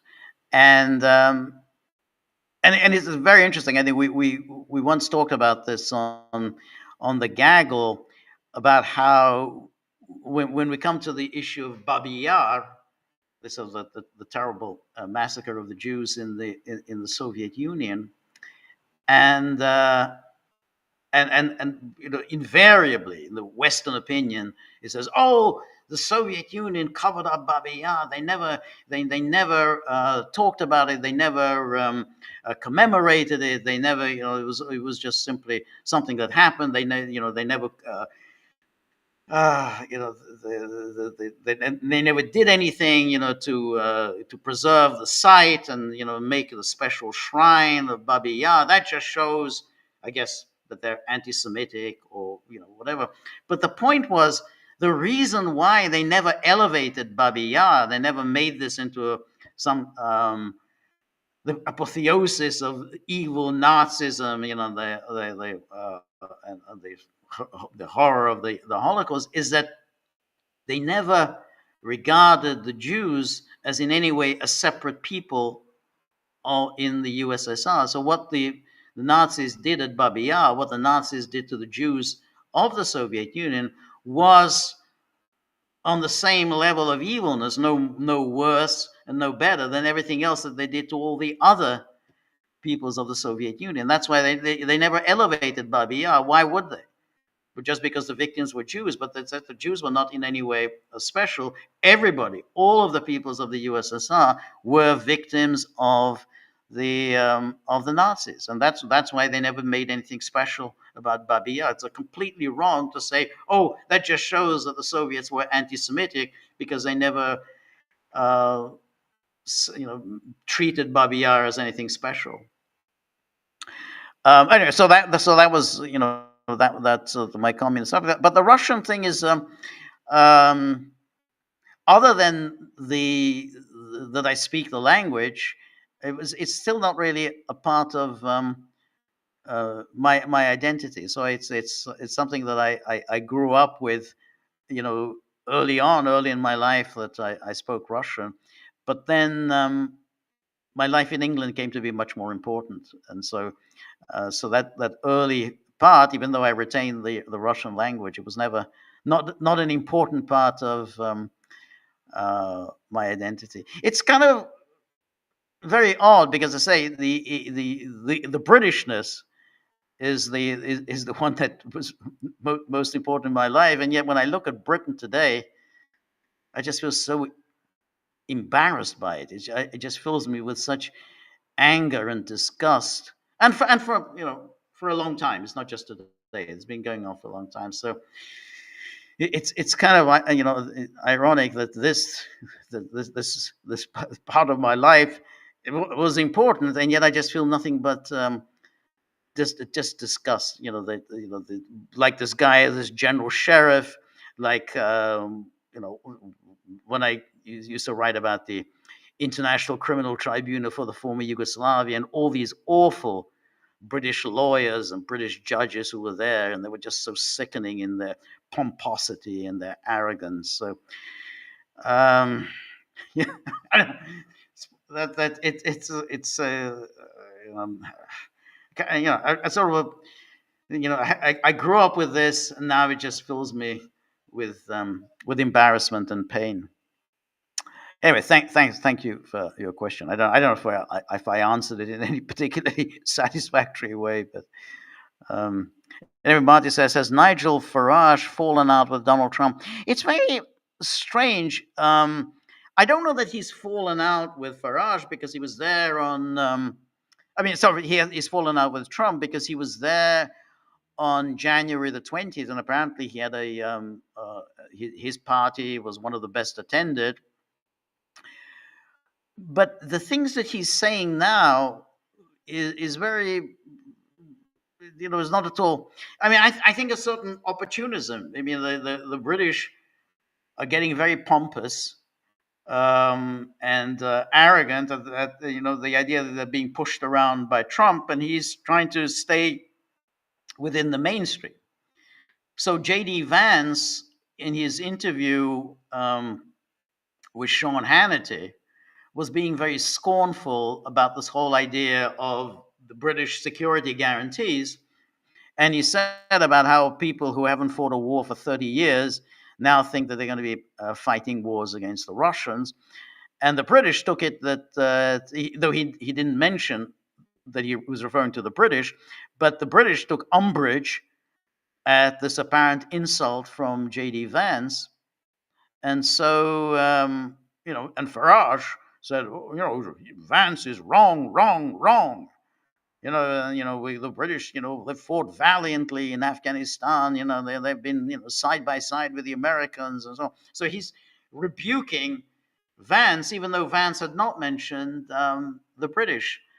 I think this is just simply Farage's opportunism.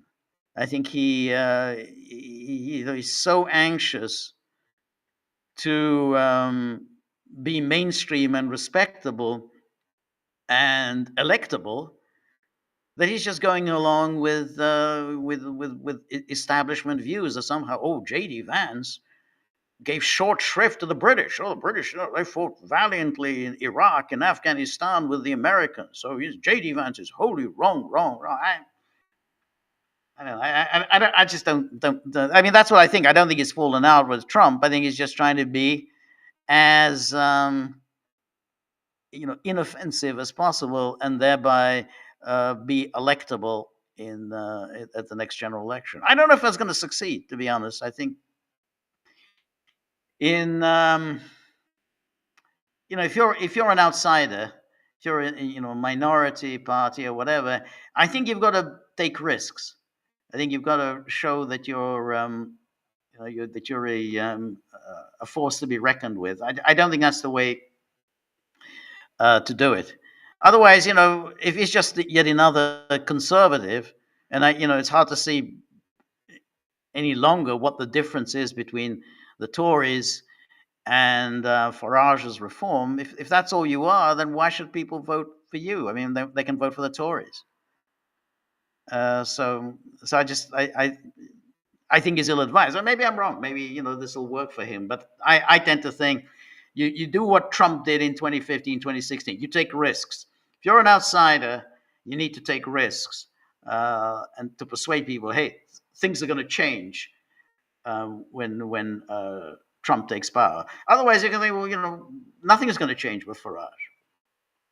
Anyway, thank you, Marty. And so, but I just want to remember Anne Marie, that the Scriabin, which was not that well liked, and so I posted him last week, and that's why I'm curious what you think of him, because he's not everybody's cup of tea. A lot of people have criticized his work, including Stravinsky himself didn't think much of Scriabin. I liked it, but the people who just didn't. So I'd be curious, Anne Marie, what you thought of the Scriabin, and I posted the Scriabin's, I think, most famous work. So I'm curious, what you thought of it. Anyway, Marx 2023 says France and UK are both broke. America is moving to recession, has just posted the worst trade deficit in history. Trump wants the debt ceiling increased. Yep, that's all okay. That's all true.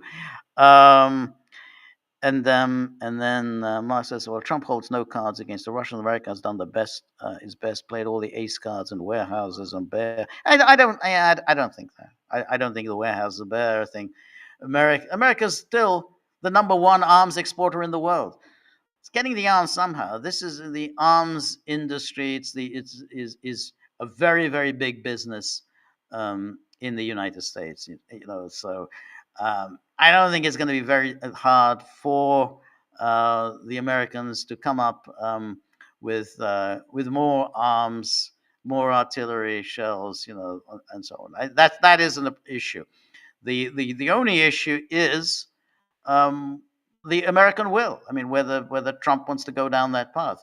I tend to think that he's going to try and escalate in order to get that peace deal. If Russia is non-compliant, if Russia doesn't play his game. But I absolutely don't believe that somehow America doesn't have arms and ammunition and everything to send to Ukraine. I think it's got more an abundance of that. It's still, as I say, it's still the number one arms exporter in the world. So if it has arms to send everyone else, then I'm sure it has arms to send to Ukraine. Judy Hotchkiss, always very good to see you. Thank you, Judy, as always, for your generosity. So Judy says, you might be right to be cynical, except that Trump is not just negotiating with Russia about Ukraine. There's a lot more going on here, including today's headline from Bloomberg, Putin to help Trump broker nuclear talks with Tehran. Yeah, I saw that, and I think that's it's very interesting. Which is, and there's no question that Trump wants to use Russia for doing some deal with Iran. I don't think Trump wants to go to war with Iran. I mean, I think Netanyahu probably wants to push Trump into going to war with Iran, but I don't think Trump wants to do it. I mean, I really don't think Trump is a war president. I think that's not his thing. I mean, he can send arms, he can do the whole peace through strength routine, but I don't think he wants war. I think he wants to avoid a military confrontation with Iran. Uh, unlike Israel, I absolutely do think that this is part of why he wants good relations with Russia. I think that Iran is one part of the equation. The other part is, I think, with China. Trump has been preoccupied with China for a long time, and I think he's under the false impression, and I think a lot of people have been telling him this. A lot of people generally is that Russia and China are inherently enemies, and that they're only together now because they have a joint antipathy towards the United States. The moment the United States pursues good relations with one or the other, they will revert to their normal state, which is mutual hatred. And I think there's a lot of that idea. I don't think it's at all true. I think Russia and China have had more years of good relations than bad relations. I think there's the exaggeration about what happened during the Soviet era, and it's true that during the Soviet era the relations were quite bad, but that was the result of China being very unhappy with the direction of Soviet policy. So it's an ideological issue. The Chinese were, suspected early on that the Soviet leaders were ditching communism, and that they were adopting bourgeois revisionism. And as it turned out, the Soviet assessment, the Chinese assessment was right. That the Soviets were gradually abandoning communism. It started with the denunciation of Stalin, and then it just went on as they started tinkering around with market reforms and so on. It's an irony that, of course, China itself then really embraced capitalism under the guise of communism. But at the time, there was this ideological conflict, and there was a certain territorial conflict. But now there's no ideological conflict, and there's no territorial conflict. So there's not going to be any war or fight between Russia and China. So that I think that's just a fatuous idea on the part of some people think, oh, you get Russia and China together, they're absolutely going to be at one another's throats. I don't think that's true. But maybe Trump or some of the people around Trump think that. But nonetheless, I think he does want to, or he thinks that somehow he's going to be able to play Russia and China off against one another. I don't think that's going to happen because there's no issues dividing them. Why would Russia suddenly become hostile to China? There's just no reason for it to do so. But the Iran thing, I agree. I think that's very interesting. That somehow, if you can work something out, a new denuclearization agreement brokered by Russia, I think Trump would go for something like that. Because I think it will help avoid this a military confrontation. He's being pushed into this by the Israel lobby, by Netanyahu, and I don't think he wants to go there. And I think the Russians are helping him out there. So, but we'll see. I'm not sure it will necessarily work that well for the Russians. I mean, Iran's is a good ally for the for Russia, but so they need to be very careful not to lose Iran. I mean, Iran's been a very useful ally and partner of Russia, and Russians have to be very careful not to lose Iran the way they lost Armenia. Anyway, let me go back. So there we are. Anyway, thank you so much, Judy, as always. I really appreciate always your comments and your insights, and always so useful, and always learn a lot from them. Thank you. NKMRD. Oh, so Anne Marie said you left a comment on Scriabin. Okay, I haven't seen it. Thank you, thank you. I'm gonna right after this. I'm gonna read it. Really looking forward to that. NKMRD says, I listened to that almost wild or experimental music that the Gaggle shared the other day. I quite liked it, but at the moment I don't have my sound system. Oh, thank God. I thought that as I was reading it, that you're now going to say, I quite liked it, but my God, it was a cacophonous. It gave me a headache listening to it. um, but anyway, at least you didn't say that. I really liked it. I mean, but I can see why some people might not go for it. I think it is, in terms of modern 20th century music, I think it's one of the one of the notable contributions. Robert, very good to see you, Robert. Always appreciate your comments, appreciate your generosity. Robert says Herbert Hoover was another Republican president who imposed tariffs. Yep.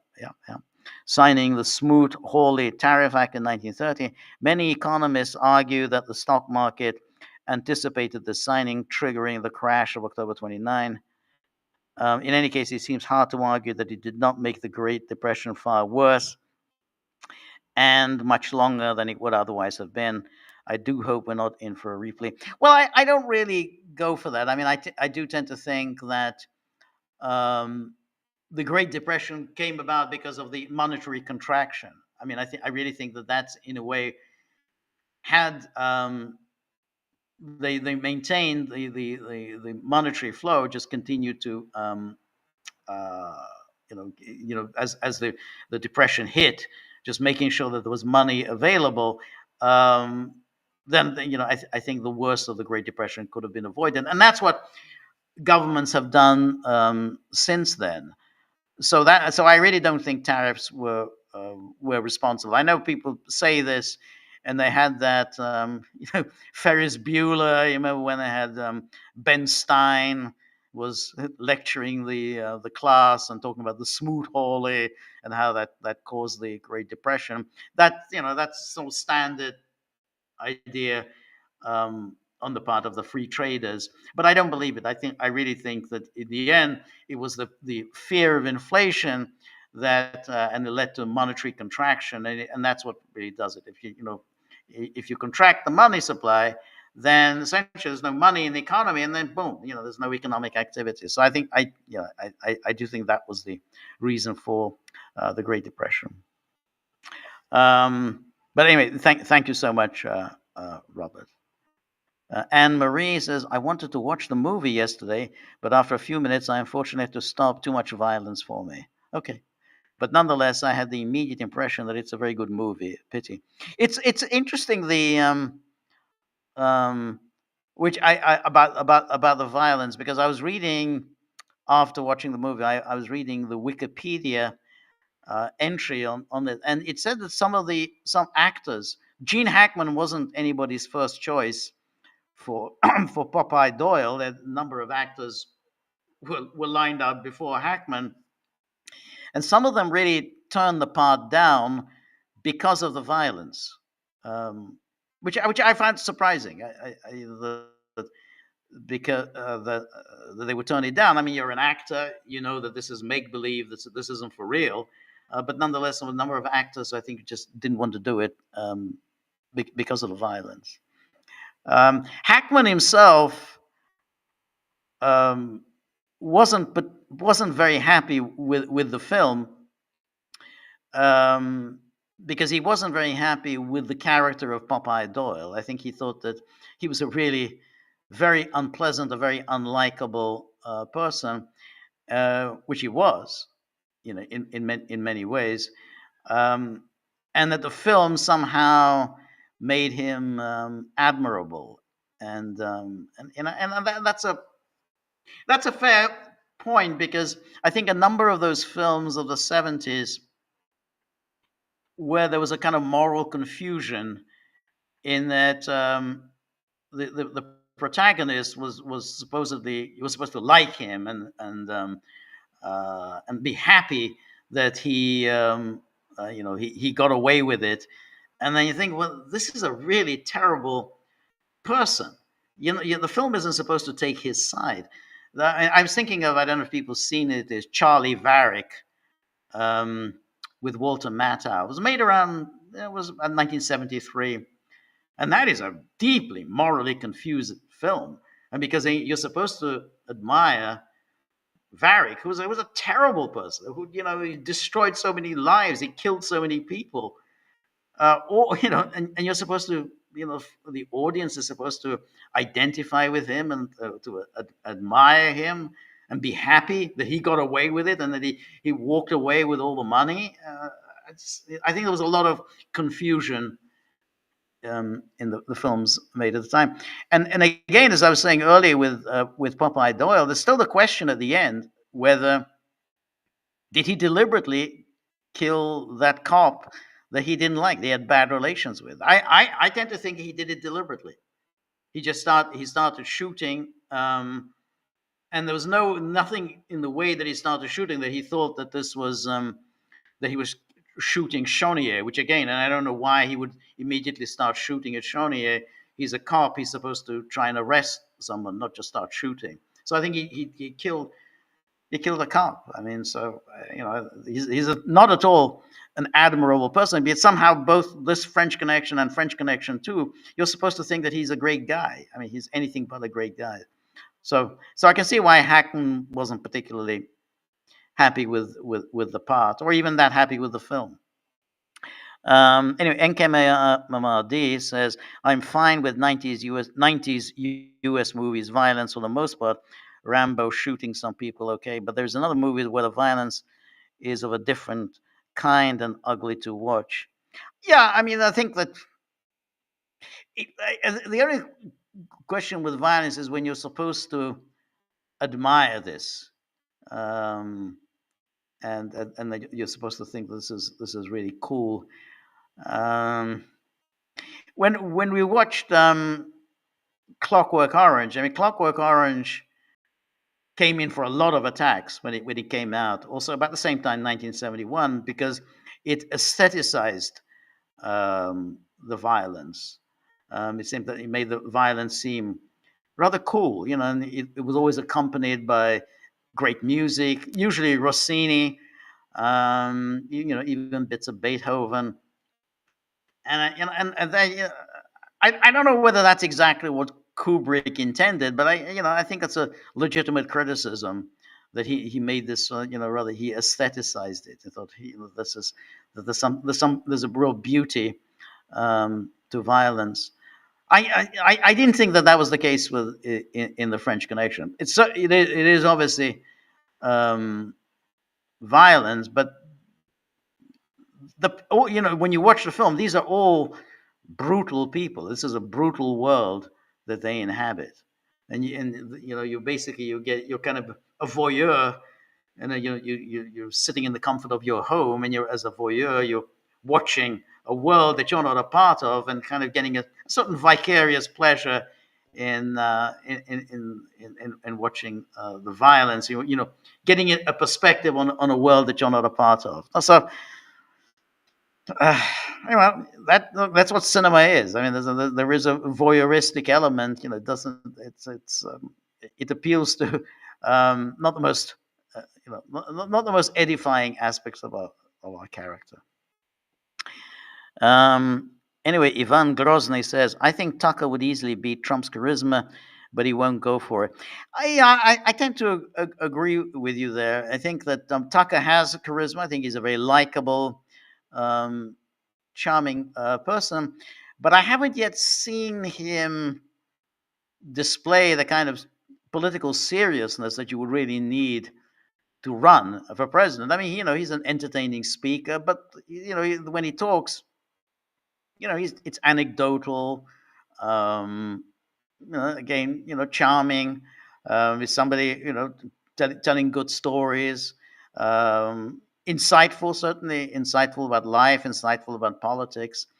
But you have to do a lot more than that if you're going to be a serious candidate for president. Trump did.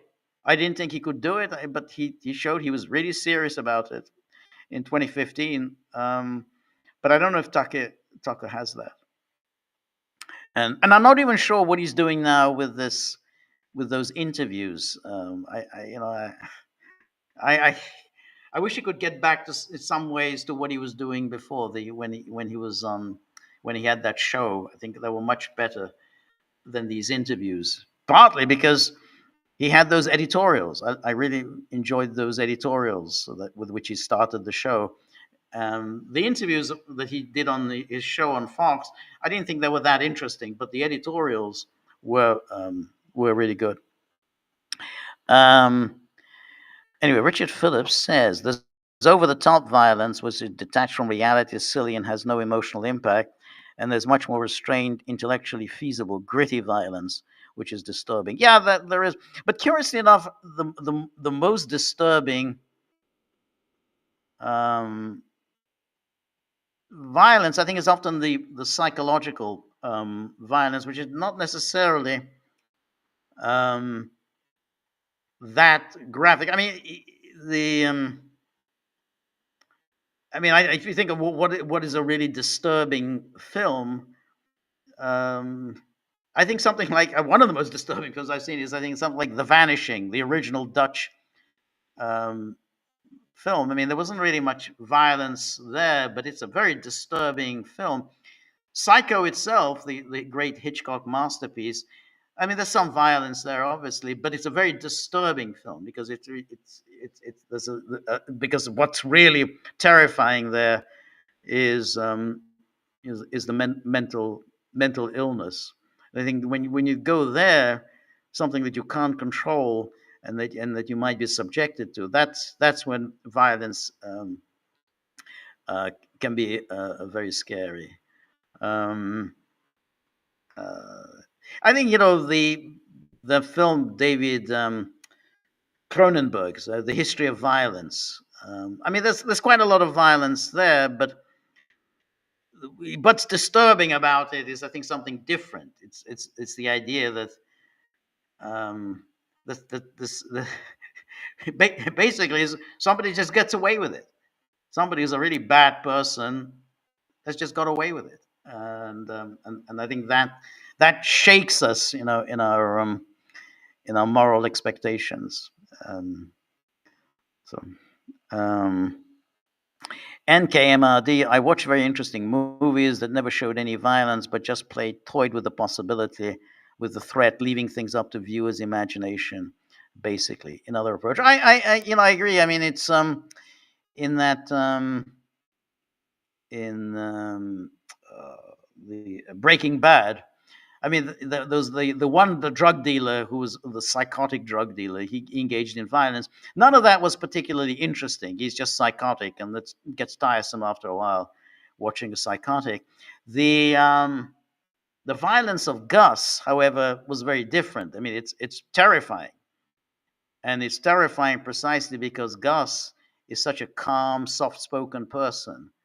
The sort of person you find, he's kind of innocuous, not we don't have to, he's something was very tame and reasonable, someone you can argue with, but his violence was truly just terrifying. The personality of Gus, I think, was just really scary. Always the person who's soft-spoken and not psychotic. That's the person who was scary. And where we are.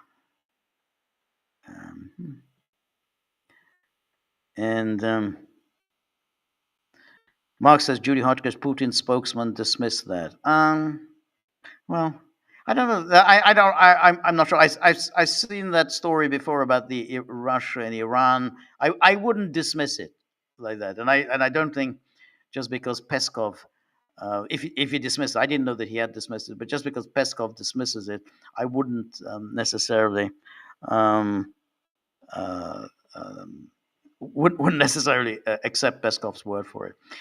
And here we have the Donald Trump. All federal funding will stop for any college, school, or university that allows illegal protests. Agitators will be imprisoned and or permanently sent back to the country from which they came. American students will be permanently expelled or, depending on the crime, arrested. No masks. Thank you for your attention on this matter. So this is Marty has posted this, and I wanted to talk about it, but now it's getting a little late. The whole issue now that the administration is applying serious pressure on universities on the issue of anti-Semitism, and it's coming from Robert F. Kennedy Jr.'s uh, his Department of Health and Human Services, Department of Education, and the government.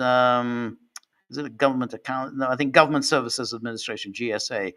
And so I think we'll probably talk about it maybe tomorrow with Peter on our podcast, or just I'll record a separate podcast on it and maybe talk about it on Thursday, because this is quite a big deal.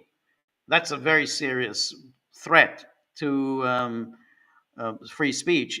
If you're going to use the power of the federal government to attack universities by cutting off federal funding, because essentially they're not complying with your ideas about what's a legitimate protest and what's a legitimate expression of opinion, that you don't think Palestinians who say all the comments like from the river to the sea, Palestine will be free, and you think that if universities allow expression of pro-Palestinian points of view, then university can be punished by the withdrawal of federal money. That's a serious business. That's a real threat to academic freedom, to free speech. And so this is a really serious, and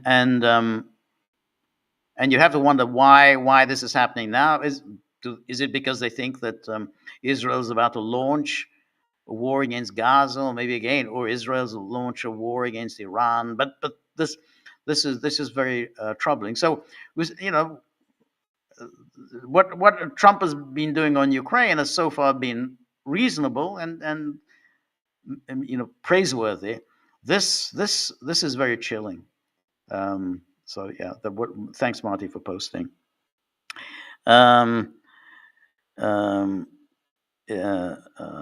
Anyway, Mojo, 1982. Good to see you again. Haven't seen you in a while. He says, George, I hope you're well. Same to you. Why do you think Peter Mandelson was appointed as the UK ambassador to the USA? Do you think Mandelson's relationship with Epstein is reason why?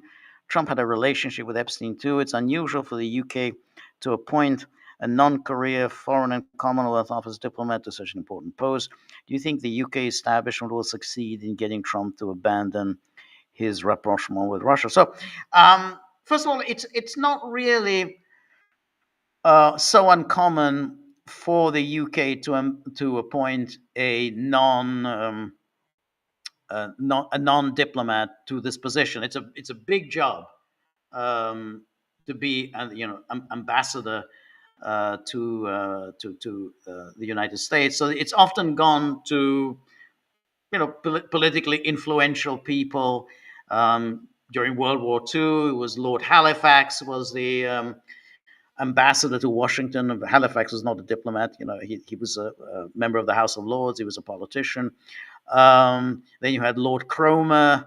Then you had David Freeman. Who was I think he was a kind of a television figure. So you had plenty of times in which you had a non-diplomat, because it's such an important position, given the value that the United Kingdom places on its relationships with the United States, that you want to show the seriousness by appointing a non-diplomat, that he's a special person. Peter Jay was a journalist in London. He was a political editor of the Times. Then he had a television show on London Weekend.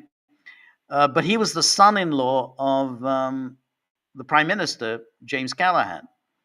And James Callaghan appointed Peter Jay as his ambassador to to the United States. This was in the Jimmy Carter era. So Peter Jay was, he's a journalist, and but because he was the prime minister's son-in-law, that just shows how much the British valued their relationship with the Americans. So that's not so unusual. Why they chose Mandelson, I don't know. I mean, I think that again, he was a prominent figure in British politics. He was close to Tony Blair. He was the brains behind Tony Blair, and and therefore, in some ways, it's a mark of respect to the Americans. However, he's not a person who's likely to appeal particularly to Trump, precisely because he was associated with Blair. Blair is a kind of center-left person. Um, he was associated with the Iraq invasion, the bombing of Yugoslavia. He was associated with humanitarian intervention. He was associated with generally the whole do-gooder interventionist approach to international affairs. Not anything that's likely to appeal to Trump. I think it's a ridiculous appointment. It just shows again. Yes, in terms of labor, Starmer is a labor person, so he's going to appoint a prominent labor figure to be ambassador. Okay, that's understandable, but he's not somebody who's likely to have good relations with Trump. So I don't quite understand the logic. And the Epstein thing, I don't see it. I don't see. I mean, Trump's relationship with Epstein, I think, was fairly marginal. I mean, they knew each other in in Florida, but I don't think there was anything. I don't think they were particularly close. And I don't know about Mandelson's relationship with Epstein, so I don't think that played a part in it. The question that you leave with was: do you think the UK establishment will succeed in getting Trump to abandon his rapprochement with Russia? It's very, very hard to say. I think, as I was been saying earlier today, everything will depend on how this whole peace process that Trump has initiated, how that will fare. If the Russians play along with Trump and indicate that they're ready to accept a ceasefire and postpone all their goals into the indefinite future, then there'll be a rapprochement with Russia. If not, if Russia continues with the war and ignore Trump's entreaties for an immediate ceasefire, then I think the rapprochement with Russia will not take place. So I don't think the UK establishment will play that much of a role. I think it's going to be decided by what Russia does. However, in principle, I do think the UK establishment is very, very good at playing the Americans.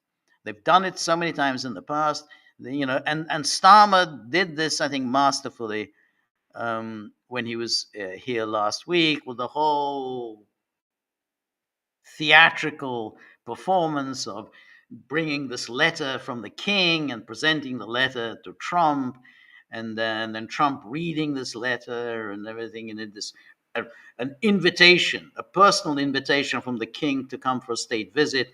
I think that was all done very well, and the way Starmer, who clearly is very much not on Trump's wavelength, and particularly on Ukraine, the way he managed to flatter and grovel and keep Trump happy, that was clever. That's not there was a lot of British experience that went into that. Years and years of the British playing this game went into that. So in principle, you always have to worry about what the British are up to.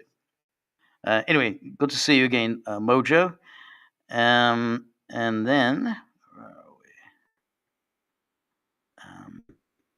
NKMRD says, maybe regarding the topic of violence, there's just such a huge quantity of violent media content that shocks me. Terrible violence is something real, but there's quite a lot of that content nowadays, which is maybe most strange to me. Well, I think the thing is that violence is,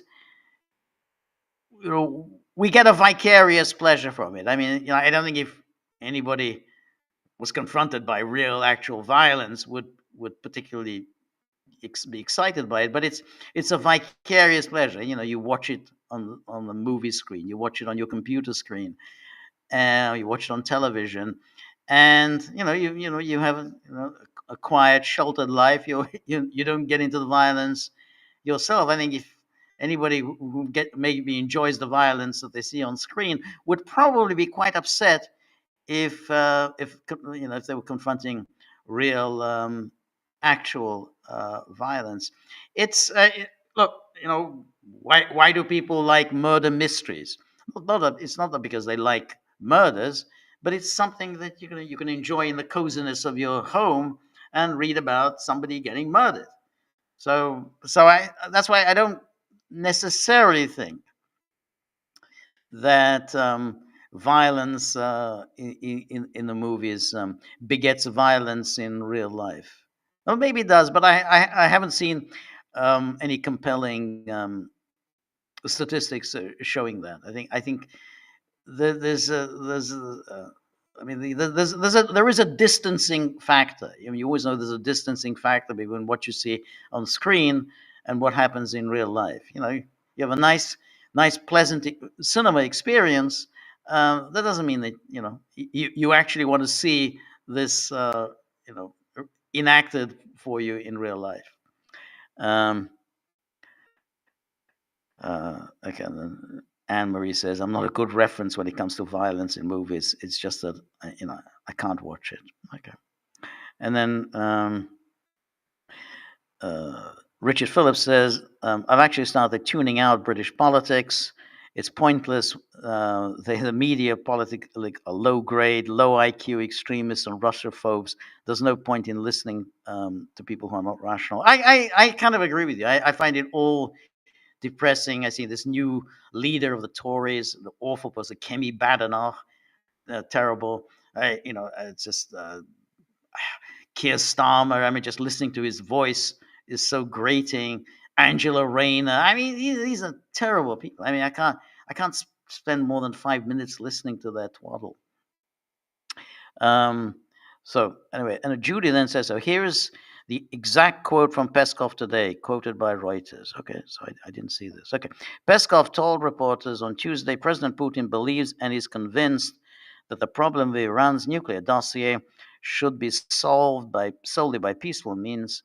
Of course, Russia, being an Iranian ally, will be doing all what is possible to facilitate the peaceful solution to the problem. Yeah, no, I think that's right. I mean, I don't think it's yeah, I think this is very plausible, and there's no denial here of what Russia is doing. I think it's very plausible that Russia would act as a go-between on the issue of Iran and nuclear power. And Russia played a major role in the JCPOA because it was through Russia that Iran basically dispensed with the enriched uranium. I mean, all the enriched uranium that it was producing, it handed over to the Russians. So I do think it's very plausible that Russia would act as a mediator and try to resolve the nuclear issue. So yeah, I find it all very believable. And then NKMARD says, where are we? Yeah. Richard Phillips, is this Farage guy an option and that Major Ant guy for London, or are these people not respected? I saw videos of some protests with English flags, and at least it looked good. I'm not sure what that means. Look, as I say, I'm not a huge fan of Farage. However, when you look at the British political scene, you have to say, well, Farage is the best of that lot. So whatever you can say about Farage, you say, well, he's the best of what there is. And you know, that's not much of a compliment. But you know, say, well, all right. I mean, is there anyone better that you can point to in British politics? I don't see it. So refresh this.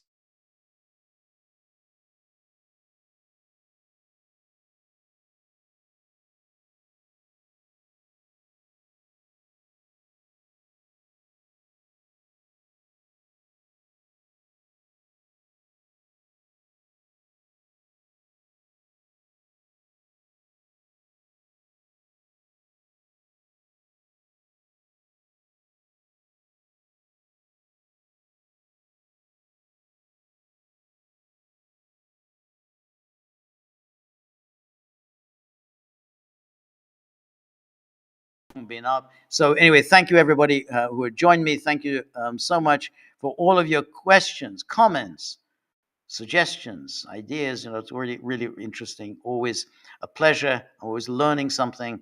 So thank you, and thank you above all to those who have contributed to the tip jar. I have to see the dogs tomorrow. It's never a pretty sight. It's always a grim experience. Anyway, today, so it will be the Trump's is not State of the Union, Trump's address. I might just post a live stream on the Gaggle. You know, people who are living in the United States, you know, might find it interesting. So I'm going to post a live stream with what Trump's address. And thank you for today. See you on Thursday. All the best. Good night. Bye bye.